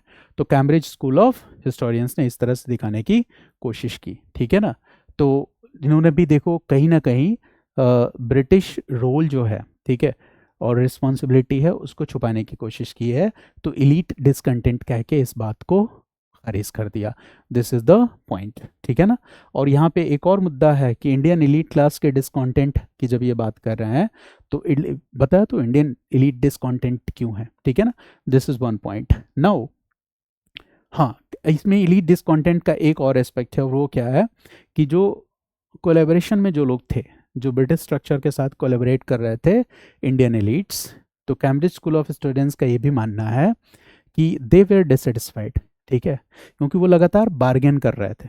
जैसे नेशनल मूवमेंट में कुछ political leaders for power they were bargaining, यहाँ पे क्या है, ज़मींदार्स, तालुकदार्स, ठीक है, ये लोग क्या कर रहे थे कि उनको कुछ इकोनॉमिक रिलैक्सेशन और ज़्यादा मिल जाए, इसलिए वो बार्गेन किससे कर रहे थे? ब्रिटिश गवर्नमेंट के साथ कर रहे थे, ठीक है। और उस बार्गेनिंग में उनको वो नहीं मिल पाया जो चाहिए, इस वजह से वो क्या हो गए? डिससेटिस्फाइड हो गए। फिर उन्होंने लोगों को भड़काया और अंग्रेजी सरकार के खिलाफ क्या कर दिया? रिवोल्ट करवा दिया।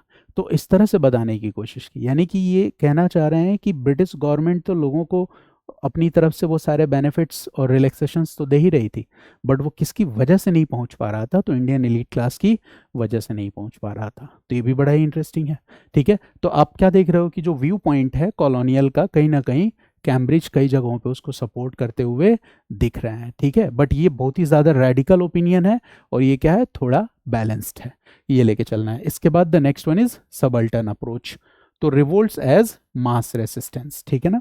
यानी कि जो सबल्टन हिस्टोरियोग्राफी है वो हमेशा हिस्ट्री फ्रॉम बिलो की बात करती है। तो रिवोल्ट रिवेलियंस जो हुए, इनका ये कहना है कि इंडिया के इंडिपेंडेंस में एक बड़ा कॉन्ट्रीब्यूशन रिवोल्ट्स और रिवेलियंस का, हिंदुस्तान के आम लोगों का है। रेसिस्टेंस फ्रॉम बिलो, इनका एक बड़ा ही इंपॉर्टेंट रोल है। यानी जो सेपॉय हैं, पीजेंट्स हैं, आर्टिजन्स हैं, इन्होंने जो रेसिस्टेंस किया, इनका जो लेवल ऑफ मोटिवेशन था, लेवल ऑफ सेक्रीफाइस था, इट वाज वेरी हाई, ठीक है।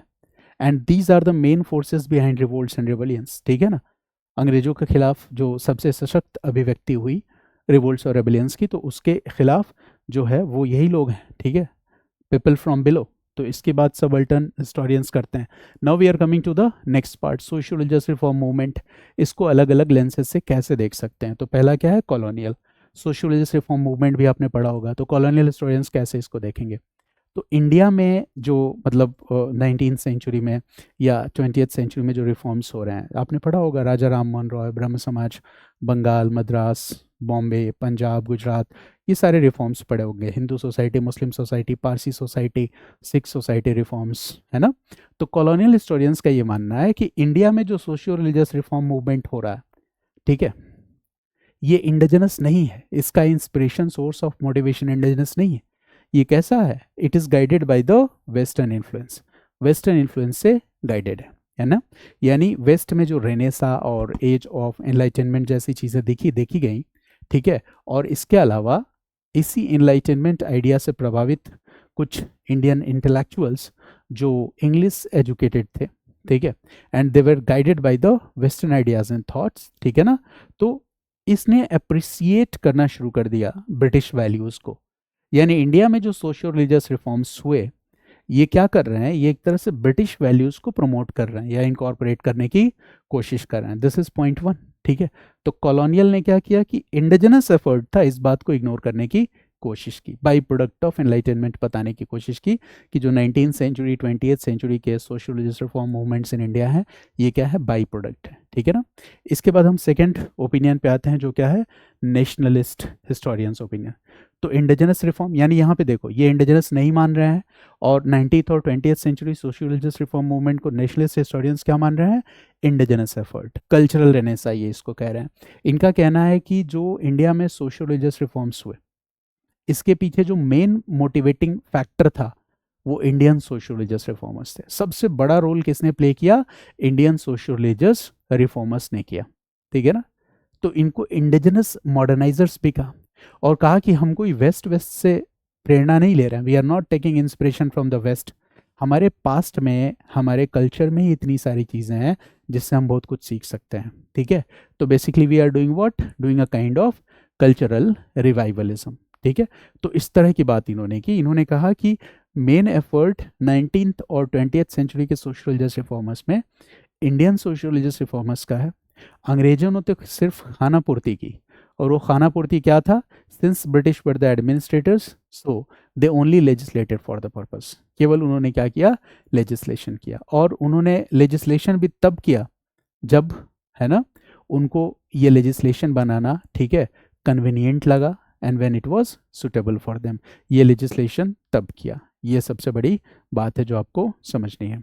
Now the third approach is the approach of Marxist historians. तो कैसे देखते हैं, तो अब मार्क्सिस्ट हिस्टोरियंस का क्या है, ठीक है, कि जो बुर्जुआ क्लास है या इंडियन इलीट क्लास है या अपर क्लास है, ठीक है ना, इसने क्या किया, अब देखो ये दूसरे तरीके से देख रहे हैं।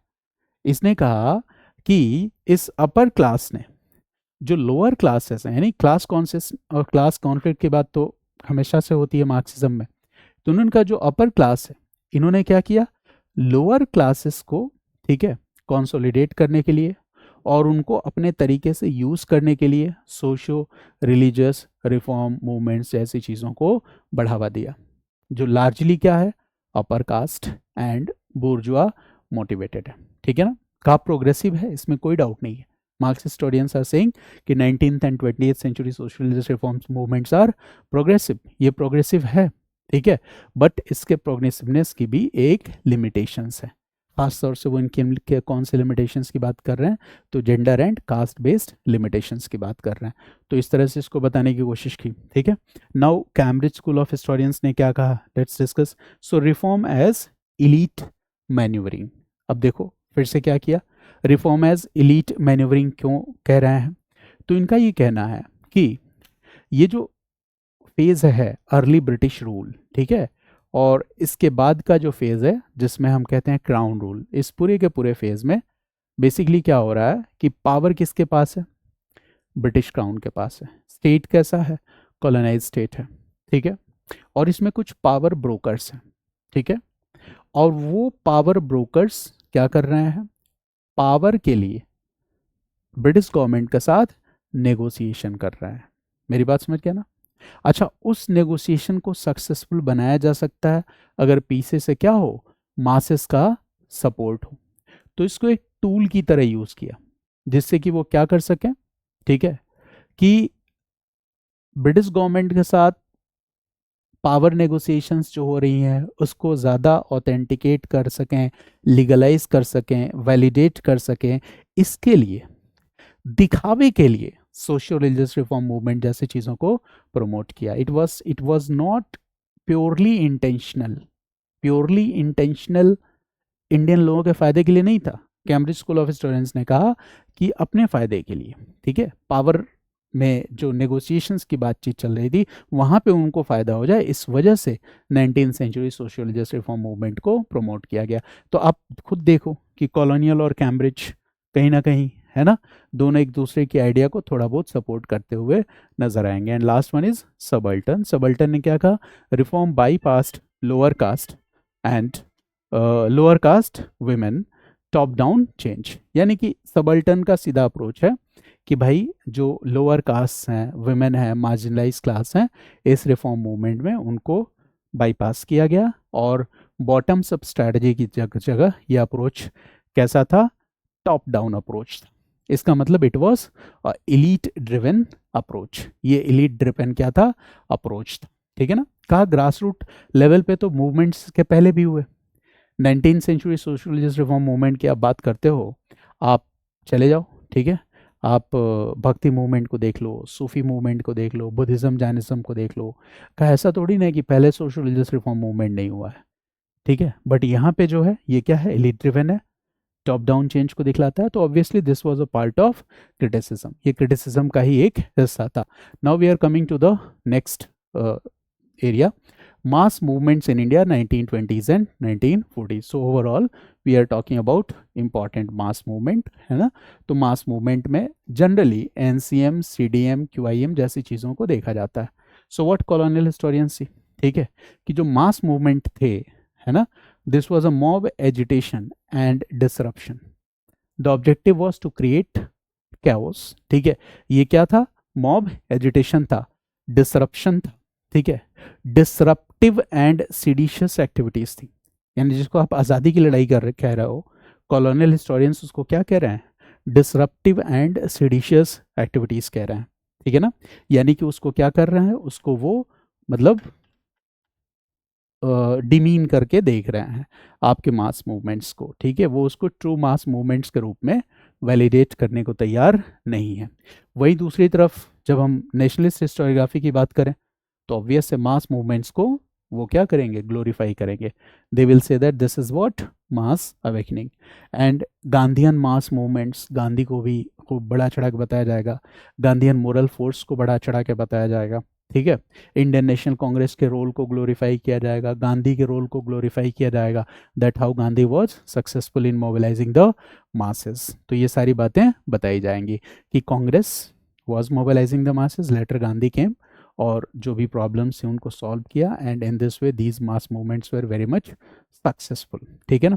तो ऐसी बात करेंगे। देन मार्क्सिस्ट हिस्टोरियंस आते हैं, तो वो क्या कहते हैं? Class led struggles, peasants and workers.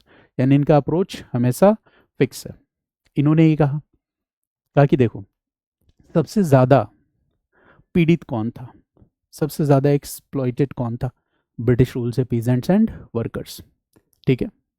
तो कहा पीजेंट्स एंड वर्कर्स ने जब रिएक्ट करना शुरू किया कॉलोनियल रूल के खिलाफ, कैसे?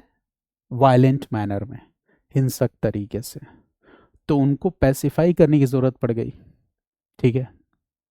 और उनको पैसिफाई करने के लिए, अपीस करने के लिए गांधी अपनी टैक्टिक्स के साथ आ गए, ठीक है। That is the non violence strategy, ठीक है। गांधी अपनी नॉन वायलेंस स्ट्रैटेजी के साथ आ गए।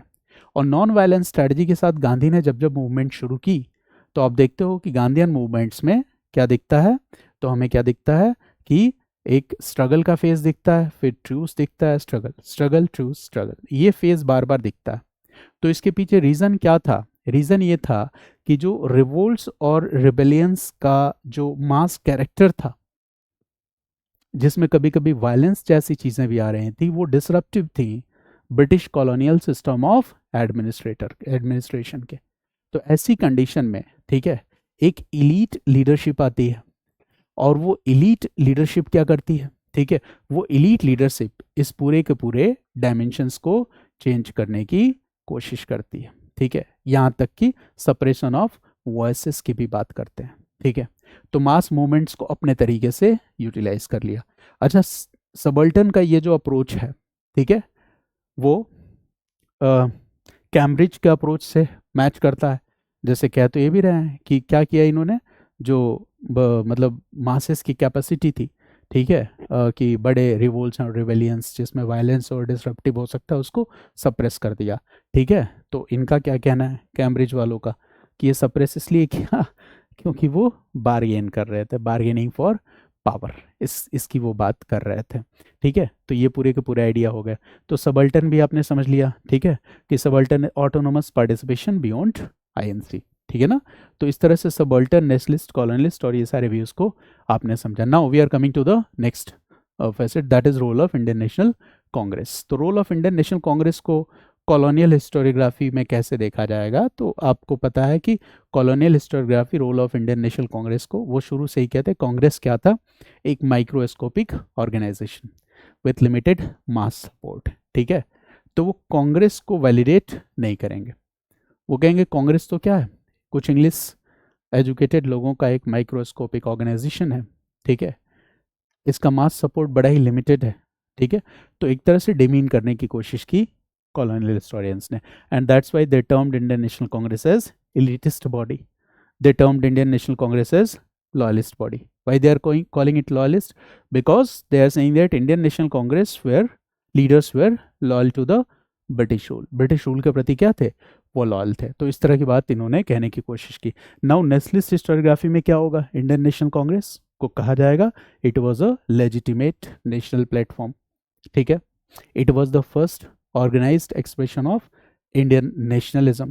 ठीक है, it was the first pan India national platform, ठीक है, to for the national freedom movement, इस तरह की बात की जाएगी।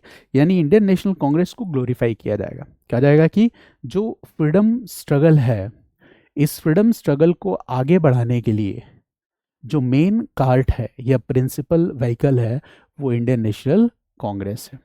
ठीक है, और नेशनलिस्ट हिस्टोरियोग्राफी में जो कोर नेशनलिस्ट लीडर्स हैं जैसे नेहरू, पटेल, सुभाष, जवाहरलाल नेहरू, इन सब के, ठीक है, अचीवमेंट्स को ग्लोरीफाई किया जाएगा, इनके सेक्रीफाइस को ग्लोरीफाई किया जाएगा, ये अप्रोच होगा। फिर आते हैं हम मार्क्सिस्ट हिस्टोरियोग्राफी में। मार्क्सिस्ट सीधा सीधा सीधा कहते कि इंडियन नेशनल कांग्रेस कोई आम लोगों की संस्था नहीं थी, ये कैसी थी, बुर्जुआ ऑर्गेनाइजेशन थी। ठीक है, क्योंकि इंडियन नेशनल कांग्रेस ने क्या किया एट मल्टीपल टाइम्स, ठीक है ना, लोगों के गुस्से को क्या किया, सप्रेस करने की कोशिश की।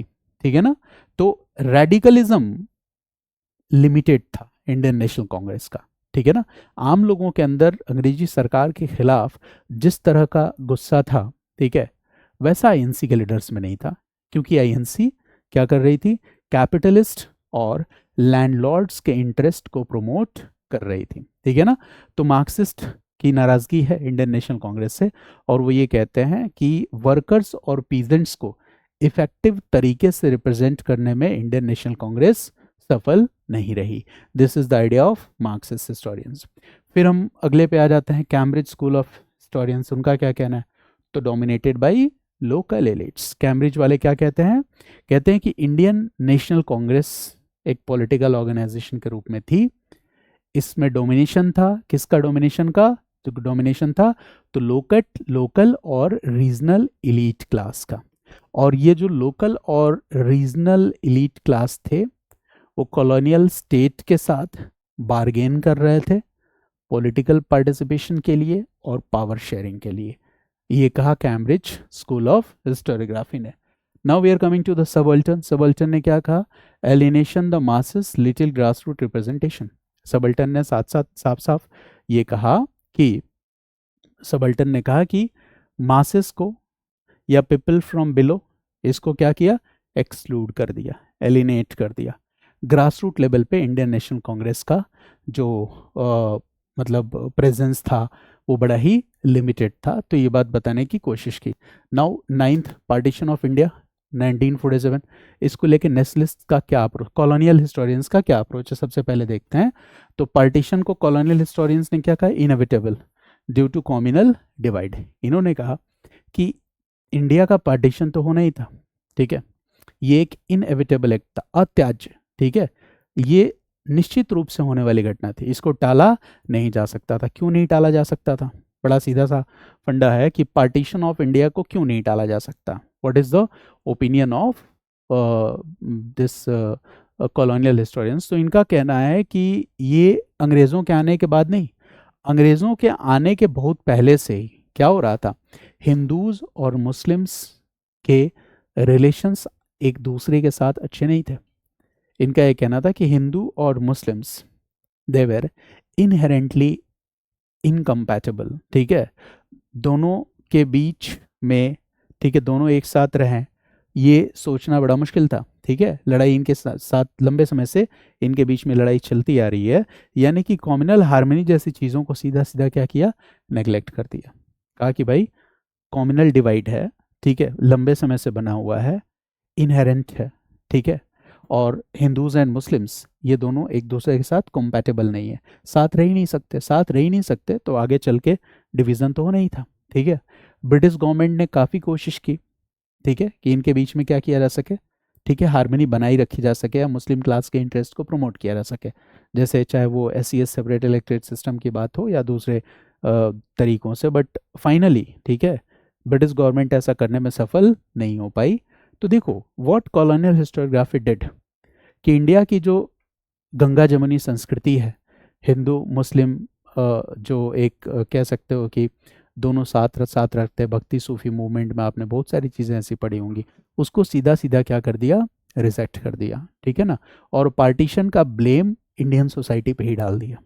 और कहीं ना कहीं ये आइडिया आगे चल के जिन्ना को मोटिवेट करेगा, और इसी अप्रोच के बेसिस पे जिन्ना टू नेशन थ्योरी लेके आते हैं, जब जिन्ना कहते हैं कि हिंदूज एंड मुस्लिम्स, ठीक है, are not only two religious communities, ठीक है, but these are two different cultures and it is very difficult for these two different cultures, है ना, to to live together, ठीक है, ये दोनों साथ साथ they cannot coexist together, it is an impossible, near to impossible task कि Hindus और मुस्लिम कम्युनिटीज दोनों क्या हैं, दो डिफरेंट कल्चर्स को रिप्रेजेंट कर रहे हैं और दोनों साथ साथ रहे हैं, ये नियर टू इम्पॉसिबल है। और इसीलिए चूंकि ये दोनों साथ साथ नहीं रह सकते, तो हमें क्या चाहिए, इस बेसिस पर हमें टू नेशंस चाहिए, हिंदू के लिए हिंदुस्तान और मुस्लिम के लिए पाकिस्तान। तो उन्होंने कहा कि तुम हिंदू के लिए बनाओ या सेकुलर बनाओ, ये आपका अपना प्रॉब्लम है, बट हमें मुस्लिम कम्युनिटीज़ के लिए एक अलग नेशन चाहिए, Pakistan. So the basic idea is this, इसी के बिहाफ पे वो कहने की कोशिश करते हैं। नाउ नेशनलिस्ट हिस्टोरियंस क्या कहते हैं पार्टीशन के बारे में, कि tragic result of British policy of divide and rule and communal politics that was largely played by Muslim League Jinnah. इनका मेन फोकस ये है कि इंडिया का जो पार्टीशन हुआ, इसके पीछे एक तो रीज़न ब्रिटिश पॉलिसी है, policy of divide and rule, जिसका रिफ्लेक्शन अलग अलग जगह पे होता है, आप लोगों ने पढ़ा होगा फाउंडेशन क्लासेस में, और दूसरा क्या है, communal politics of Muslim League and Mohammad Ali Jinnah. तो इन दोनों का जो कॉकटेल है ये बड़ा ही खतरनाक था, ठीक है, और इस वजह से पार्टीशन हुआ, यानी लास्टली पार्टीशन को हमें एक्सेप्ट करना पड़ा विथ हैवी हर्ट, क्योंकि हमारे पास और कोई दूसरा ऑप्शन नहीं था। Muslim League was promoting communal rights in India, so we had to accept that partition with heavy hurt, we don't have any other option left with us. So this is one point. Now the third approach is Marxist approach. Marxist ने क्या कहा, ये तो elite compromise था, class based failure था, का elite compromise था, सीधा सीधा कहा। इलीट कॉम्प्रोमाइज कहने का मतलब क्या है, कि बुर्जुआ पॉलिटिक्स जो लंबे समय से चली आ रही थी, जब वो फेल होने लगी, ठीक है, जब वो क्लास बेस्ड सॉल्यूशंस नहीं ढूंढ पाए, तो उन्होंने रिलीजन बेस्ड सॉल्यूशन ढूंढ लिया। क्लास बेस्ड सॉल्यूशंस नहीं ढूंढ पाए, तो ये रिलीजन बेस्ड सॉल्यूशन क्या हो सकता था, ठीक है, कि टू नेशन कॉम्युनल पॉलिटिक्स, ठीक है ना। तो हिंदू कॉम्युनलिज्म और मुस्लिम कॉम्युनलिज्म दोनों की बात करते हैं मार्क्सिस्ट, ठीक है, तो इस तरह से देखा, ठीक है। इसके बाद हम आते हैं थर्ड ग्रुप में, जो कैम्ब्रिज हिस्टोरियंस का है। इनका क्या कहना है, इलीट क्लास बार्गेनिंग फेलियर। बड़ा इंटरेस्टिंग है। इसका मतलब ये है, ये कह रहा है कि भाई पावर शेयरिंग के लिए, ठीक है, इंडिया में जो इलीट क्लास की जो टॉप लीडरशिप थी, चाहे वो INC, हिंदू महासभा, मुस्लिम क्लास, जो ये टॉप लीडरशिप थी, ठीक है, ये पॉलिटिकल पार्टिसिपेशन पावर शेयरिंग के लिए खूब प्रयास कर रहे थे इनके बीच में, एक ज़बरदस्त वाली प्रतिस्पर्धा कंपटीशन चल रही थी जिसको हम एलीट कंपटीशंस भी कहेंगे, ठीक है। और उन्हीं एलीट कंपटीशंस में जब कुछ नेगोशिएशंस फेल हो गए, ठीक है, यानी कि जो पॉलिटिकली कैलकुलेटेड चीज़ें थी वो वैसी नहीं कन्वर्ट हो पाई, ठीक है, जब वो नेगोशिएशंस फेल हो गए तो पावर शेयरिंग के लिए ज़्यादा से ज़्यादा फायदा हमें हो जाए, ऐसा कांग्रेस ने भी सोचा और ऐसा मुस्लिम लीग ने भी सोचा। और इस सोचने का परिणाम ये था कि इंडिया का क्या हो गया, पार्टीशन हो गया। यानी कि देखो, कैम्ब्रिज स्कूल ने इंडिया के पार्टीशन की जिम्मेदारी अंग्रेजों पे नहीं डाली, किस पे डाल दी, इंडियन पॉलिटिकल पार्टीज पे ही डाल दी। और कॉलोनियल हिस्टोरियंस ने इंडिया के पार्टिसिपेशन की इंडिया के पार्टीशन की जिम्मेदारी किस पे डाल दी थी, इंडियन सोसाइटी में। कि इंडियन सोसाइटी में इनहेरेंटली ये देखने को मिला है कि हिंदू और मुस्लिम दोनों साथ साथ नहीं रह सकते। तो देखो, ये दोनों एक दूसरे के स्टैंड को क्या कर रहे हैं, एक दूसरे के स्टैंड को सपोर्ट कर रहे हैं। अब सबल्टन में आ जाओ, ठीक है। सबल्टन ने ये कहा कि देखो, इस पार्टीशन ऑफ इंडिया में, ठीक है ना, लार्ज स्केल वायलेंसेस हुआ, ठीक है, और displacement of thousands of people, ठीक है, हजारों लोगों का विस्थापन हुआ एक जगह से दूसरी जगह। तो इस विभाजन को आम लोगों की नज़र से देखने की कोशिश की, उस ट्रॉमा को की मेमोरी को रिकलेक्ट करने की कोशिश की, जो वायलेंस हुआ, जो डिस्प्लेसमेंट हुआ, जो आम लोग हैं, कॉमनर्स हैं, उन पे इस पार्टीशन का क्या इम्पैक्ट हुआ, वुमेन पे इस पार्टीशन का क्या इम्पैक्ट हुआ, इस सब को डिटेल में देखने की कोशिश की सबल्टन ने, ठीक है। इसके बाद जो नेक्स्ट टॉपिक है that is development of communalism in India, Bharat में संप्रदायवाद का विकास। तो इसको कॉलोनियल हिस्टोरियंस ने कैसे देखने की कोशिश की, तो कहा इन्होंने सीधा सीधा कि भाई ये क्या है, भारत में जो कम्युनलिज्म का डेवलपमेंट है, it was a natural outcome of the religious differences that was present in India in Indian society between Hindu and Muslims from centuries. का ये तो नेचुरल आउटकम था, क्योंकि इंडियन सोसाइटी में हिंदूज और मुस्लिम्स के बीच में रिलीजियस डिफरेंसेस थे और ये सेंचुरीज थे, ठीक है ना। तो इन्होंने कहा कि सेंचुरीज से जो डिफरेंसेस था, ठीक है, उसकी वजह से इंडिया में डेवलपमेंट ऑफ कम्युनलिज्म हुआ। It means communal divisions in India were natural, ये नेचुरल थे, ऐसा नहीं है कि ब्रिटिश ने आके डिवाइड एंड रूल जैसा कुछ किया। कॉलोनियल हिस्टोरियंस ने कहा कि communal divisions in India were natural and historical, ठीक है, and British rule merely maintained balance between inherently antagonistic religious communities. देखो क्या कह रहे हैं, इनहेरेंटली मतलब इंडियन सोसाइटी में ये चीज इनग्रेन्ड है। एंटागोनिस्टिक रिलीजियस कम्युनिटीज में हिंदूज और मुस्लिम्स, उनको वो क्या कह रहे हैं, एंटागोनिस्टिक, मतलब दोनों एक दूसरे के साथ रह ही नहीं सकते। ये चीज क्या है, नेचुरली इनग्रेन्ड है। तो इस तरह से नेचुरल और हिस्टोरिक है कम्युनल डिवीजन इंडिया में। और इंडिया में ब्रिटिश रूल ने कोशिश की कि हिंदूज और मुस्लिम्स के बीच में बैलेंस बनाए रखा जाए, और लंबे समय तक ब्रिटिश रूल ने ऐसी कोशिश की, बट फाइनली दे फेल्ड, वो सफल नहीं हो पाए इन दोनों लोगों की जिद की वजह से, ठीक है। और पार्टीशन की जिम्मेदारी किस पे डाल दी, इंडिया में डेवलपमेंट ऑफ कम्युनलिज्म कैसे हुआ, इसकी जिम्मेदारी इंडियन लोगों पे ही थोप दी। This is what colonial historiography. But nationalist historians क्या कहेंगे, वो कहेंगे British divide and rule policy, Mohammad Muslim Leagues policies, Mohammad Ali Jinnah's adamant nature, ठीक है। There was deadlock between INC and Muslim League, और मुस्लिम लीग इस डेडलॉक को सही तरीके से ख़त्म कभी करना ही नहीं चाहती थी। तो they are trying to present their opinions in this way, ठीक है। ये है नेशनलिस्ट। इसके बाद आते हैं हम थर्ड ओपिनियन, मार्क्सिस्ट। मार्क्सिस्ट कैसे देखते हैं development of communalism in India को, so they interpreted communalism as elite led phenomena as class weapon. कहा देखो, मार्क्सिस्ट ने कहा देखो, class struggle is the reality, class conflict is the reality. तो जब आप क्लास बेस्ड सॉल्यूशंस को ढूंढ नहीं पाए, तो ऐसी कंडीशन में आपने क्या किया, ठीक है, मैनिपुलेट करना शुरू कर दिया चीज़ों को, और क्लास बेस्ड इश्यूज से आप लोगों को किधर ले गए, रिलीजन बेस्ड इश्यूज की तरफ ले गए, ठीक है। और इस तरह से ये क्या है, जानबूझ के एलीट के द्वारा किया गया एक प्रयास है, ठीक है, जिसमें कि उन्होंने क्या किया, इसको एक क्लास वेपन की तरह यूज़ किया। जब वो उस क्लास के दोनों क्लास सॉल्यूशंस को ढूंढ नहीं पाए, तो इसको यूज़ किया। तो मार्क्सिस्ट ने इस तरह से ब्लेम डाला। कैम्ब्रिज स्कूल ऑफ हिस्टोरियंस का क्या कहना है कि communalism as a result of local political negotiation and Indian elite class patronage networks. का अंग्रेजों का इसमें कोई दोष नहीं है, ठीक है। जो इंडिया में इलेक्शन शुरू हो चुके थे, इलेक्ट्रल स्ट्रेटजीज थी, डिफरेंट पॉलिटिकल पार्टीज थी, क्लास बेस्ड पॉलिटिकल पार्टीज थी, रिलीजन बेस्ड पॉलिटिकल पार्टीज थी, ठीक है।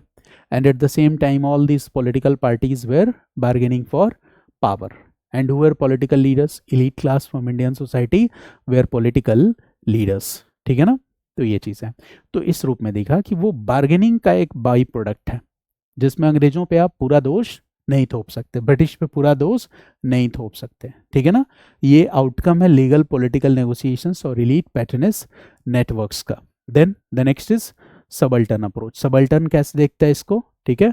तो critique both INC and league for ignoring subaltern voices and fears. Subaltern ने कहा देखो, चाहे वो इंडियन नेशनल कांग्रेस हो, चाहे वो मुस्लिम लीग हो, क्लीन चिट किसी को नहीं दी जाएगी, क्योंकि चाहे मुस्लिम लीग एडमेंट थी, ठीक है, टू नेशन थ्योरी को लेके, इंडियन नेशनल कांग्रेस उसको रोक नहीं पाई, ठीक है।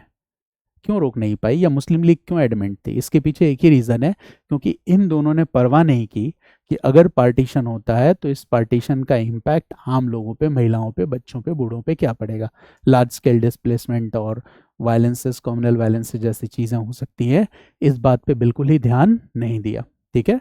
तो इस तरह की बात सबल्टन ने की, ठीक है। और धीरे धीरे धीरे धीरे जो ये कॉम्युनलिज्म है, संप्रदायवाद है, इसको बढ़ाया भी, ठीक है। तो ये अप्रोच लेके आते हैं। देखो आज की क्लास बेसिकली मेरा बताने का मुद्दा ये था कि इसके बाद की क्लासेस में पहले तो 5 वीडियोस आपके सामने होंगी, जिसमें मैं in details colonial historiography, nationalist historiography, Marxist, Cambridge और सबल्टन, इस पे एक एक सेपरेट वीडियोस में बनाऊंगा, क्योंकि जिस स्टूडेंट को ये लगे कि भाई ये वाला टॉपिक मुझे थोड़ा ज़्यादा डिटेल में देखना है, तो आप उन वीडियोस को देख सको। पहला ऑब्जेक्टिव तो ये है। और आज की क्लास का बेसिक पर्पस ये था कि आगे हम बहुत सारे मॉडर्न हिस्ट्री के थीम्स को कवर करेंगे, बट उन सभी थीम्स में हम हिस्टोग्राफिक पर्सपेक्टिव्स को देखने की कोशिश करेंगे, आइडियाज़, ओपिनियंस, स्टेटमेंट्स को देखने की कोशिश करेंगे। इससे क्या होगा, आपका सोचने का दायरा पहले से ज़्यादा व्यापक होगा, ठीक है। The horizon, the level of your thinking will ultimately get improved, and when this will happen you will be able to decode the questions। Exam में आप क्वेश्चंस को डिकोड कर पाओगे, और साथ ही साथ पहले से आपने अपनी फाउंडेशन ऑप्शनल की क्लासेस में जो कुछ भी पढ़ रखा है, जब आप इन लेक्चर्स को सुनोगे तो कहीं ना कहीं आपके दिमाग में ये आइडियाज़ पहले से पढ़ी हुई चीज़ों के साथ ऑटोमेटिकली एडजस्ट होती चली जाएंगी, और जब आप टेस्ट सीरीज लिखोगे तो आप इन आइडियाज़ को रिफ्लेक्ट करोगे पेपर्स पे, तो ultimately in this way you will be able to gain excellent marks, ठीक है। So there will be more than 150 videos here in our crash course, and I have done this intentionally because आप में से जो बच्चा भी mains लिख रहा होगा, ऐसा नहीं है कि मतलब लोगों को 60% 70% सिलेबस पे कमांड होता है। पिछली वीडियो में भी मैंने बताया था कि हो सकता है किसी बच्चे को मॉडर्न इंडियन हिस्ट्री बहुत अच्छी समझ में आती हो, बट वो अटक जाता हो, उसको ज़्यादा प्रॉब्लम होती हो कॉन्स्टिट्यूशनल डेवलपमेंट वाले टॉपिक पे, या उसको प्रॉब्लम होता हो रिवोल्ट्स और रेबेलियन से जुड़े हुए क्वेश्चंस को कैसे टैकल करें, इसको लिखने में प्रॉब्लम आता हो, यानी उसके लिए डिटेल में कितने थीम्स ज़रूर चाहिए जिससे कि उसकी वो पूरे के पूरे मॉड्यूल की तैयारी बेहतर हो सकती है, तो 2 थीम्स चाहिए, ठीक है ना। रिवोल्ट और रिबेलियंस, और दूसरा क्या हो गया है ना, कॉन्स्टिट्यूशनल डेवलपमेंट। तो आप सेलेक्टेड वीडियोस को देख लो अगर आपके पास लिमिटेड टाइम है तो, ठीक है। मैंने कहा one size fits all approach is not good. There are different students who have, you can say that, problems that are related to different chapters. So when I will put all the chapters in public domain, okay, and while discussing I will just try to incorporate the historical perspectives as well, so you can do a kind of customized preparation only for the main students, कि आप selectively जाके देख लो। जैसे mapping के भी videos में डालूंगा, तो बहुत सारे बच्चों को एंशिएंट इंडियन हिस्ट्री में मैपिंग से रिलेटेड प्रॉब्लम, तो you can go there and watch mapping videos only. किसी वर्ल्ड हिस्ट्री पे कमांड अच्छी नहीं है, आप वर्ल्ड हिस्ट्री देख लो, ठीक है। किसी की मेडिवल इंडियन हिस्ट्री पे कमांड अच्छी नहीं है, बाकी सब जगह उसका अच्छा है, तो आप मेडिवल इंडियन हिस्ट्री के वीडियो देखो। So I thought that the crash course which I have designed will be customized in nature, ठीक है। And once the results are out you can also contact me and you can tell me कि sir इस chapter में problem है, तो I will give you study notes, मतलब कुछ point दूंगा मैं बहुत ज़्यादा डिटेल में नोट्स नहीं दूंगा, but still okay, I hope that आपकी प्रॉब्लम उस टॉपिक से रिलेटेड सॉल्व हो सकेगी। तो I think that now you have understood today's class. आज की क्लास में बेसिकली कुछ थीम्स को अपने दिमाग में हमें फिट करना था। तो 5 स्कूल ऑफ हिस्टोरियोग्राफी प्लस ये 10 डिफरेंट थीम्स जिसके साथ मैंने कोरिलेट किया, आज एक बेसिक डिस्कशन हुआ। तो इससे पहले कि मैं कुछ और बातों को बताऊं, तो आगे हमारा जो क्लासरूम प्रोग्राम है, इसमें what we will do, so we will take core themes here, ठीक है।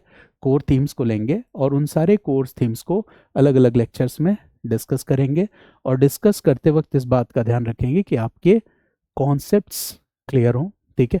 कॉन्सेप्ट क्लैरिटी पे ज़्यादा फोकस होगा। दूसरी चीज़ क्या है कि when I will be discussing the lectures, so an integrated approach will be followed. जैसे इसके पहले जो मैंने डिस्कस किया वो इंटीग्रेटेड अप्रोच था। आपने देखा कि ये डिस्कशन किसी एक पर्टिकुलर चैप्टर से रिलेटेड नहीं था, कई सारे चैप्टर्स को इंक्लूड करके हम चले थे। तो that is integrated approach, that will be followed, ठीक है।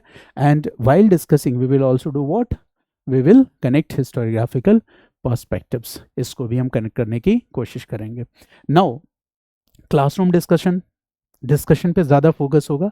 Instead of dictation we will do what, discussion, ठीक है। क्योंकि डिक्टेशन आपने ऑलरेडी कर लिया है। फाउंडेशन क्लास जो जहाँ कहीं भी आपने ऑप्शनल हिस्ट्री पढ़ी हो तो वहाँ पे तो खूब, ठीक है, रामायण की कहानी आपने लिखी होगी, तो डिक्टेशन तो ऑलरेडी आपने किया हुआ है। And when I will do discussion, so what will happen, it will encourage analytical thinking and comparative understanding, and this analytical thinking and comparative understanding will do what, will help you in decoding the questions that will be asked in the mains examination, ठीक है। extensive board work and sketches will be used, ठीक है। when I will enter into particular themes, I will use board work and sketches, because I think that board work और sketches से हम topics को ज़्यादा interlink करके समझ लेते हैं, या उसके प्रोसेस को ज़्यादा बेहतर ढंग से समझ सकते हैं। Now themes will be made relatable and exam oriented through real time explanation and interlinking, ठीक है। तो पीपीटी आज की क्लास में मैंने यूज़ किया, इसके पिछली वाली क्लास में भी यूज़ किया था। आमतौर पे मैं पीपीटी जैसी चीज़ों को बहुत सपोर्ट नहीं करता, कुछ एक मॉड्यूल्स को छोड़ के, ठीक है। But here I am using it, okay, because we are using it for as a time saving techniques, time save करने के लिए कर रहे हैं। और ये क्लास चूँकि फाउंडेशनल क्लास नहीं है, फाउंडेशन लेक्चर की क्लास में तो मैं पूरा बोर्ड वर्क ही यूज़ करता हूँ। तो यहाँ पे जो भी बच्चे इस वीडियो को देख रहे हैं उनको हिस्ट्री ऑप्शनल के फाउंडेशन चीज़ें पहले से पता है, ठीक है। तो आप पीपीटी के साथ थोड़ा बहुत कनेक्ट हो पाओगे, और लार्जली जो जितने कॉम्प्लेक्स आइडियाज़ हैं उनको बोर्ड वर्क में मैं आपके साथ एक्सप्लेन करूँगा, ठीक है। तो I always say that PPT is smart, but hard work is the heart of UPSC preparation. Hard work, board work, ठीक है, is the heart of UPSC preparation. PPT is good, board work is the heart of UPSC preparation. क्योंकि जब मैं board work करूँगा, so you will also learn कि sketches को कैसे draw कर सकते हैं अपने एग्जामिनेशन हॉल में, राइट। तो ये आज का सेशन हुआ। अब इसके बाद जो अगले लेक्चर्स होंगे, नेक्स्ट लेक्चर जो होगा, in details I will discuss colonial historiography. So now there will be 5 lectures. I will upload it one by one, and there will be 5 separate videos where I will discuss. Next video will be colonial historiography, then the next will be nationalist, then the next will be Marxist, then Cambridge School, ठीक है, और last one will be subaltern. तो पहले तो और 5 videos मैं आपके साथ शेयर करूंगा, जिसमें ये 5 डिफरेंट स्कूल्स ऑफ हिस्टोरियोग्राफी और मॉडर्न हिस्ट्री से जुड़े हुए इंपॉर्टेंट थीम्स के साथ in details we will have a discussion, ठीक है ना। Then I will share what we are going to do the next, okay. Thanks for watching the video, thanks to all of you.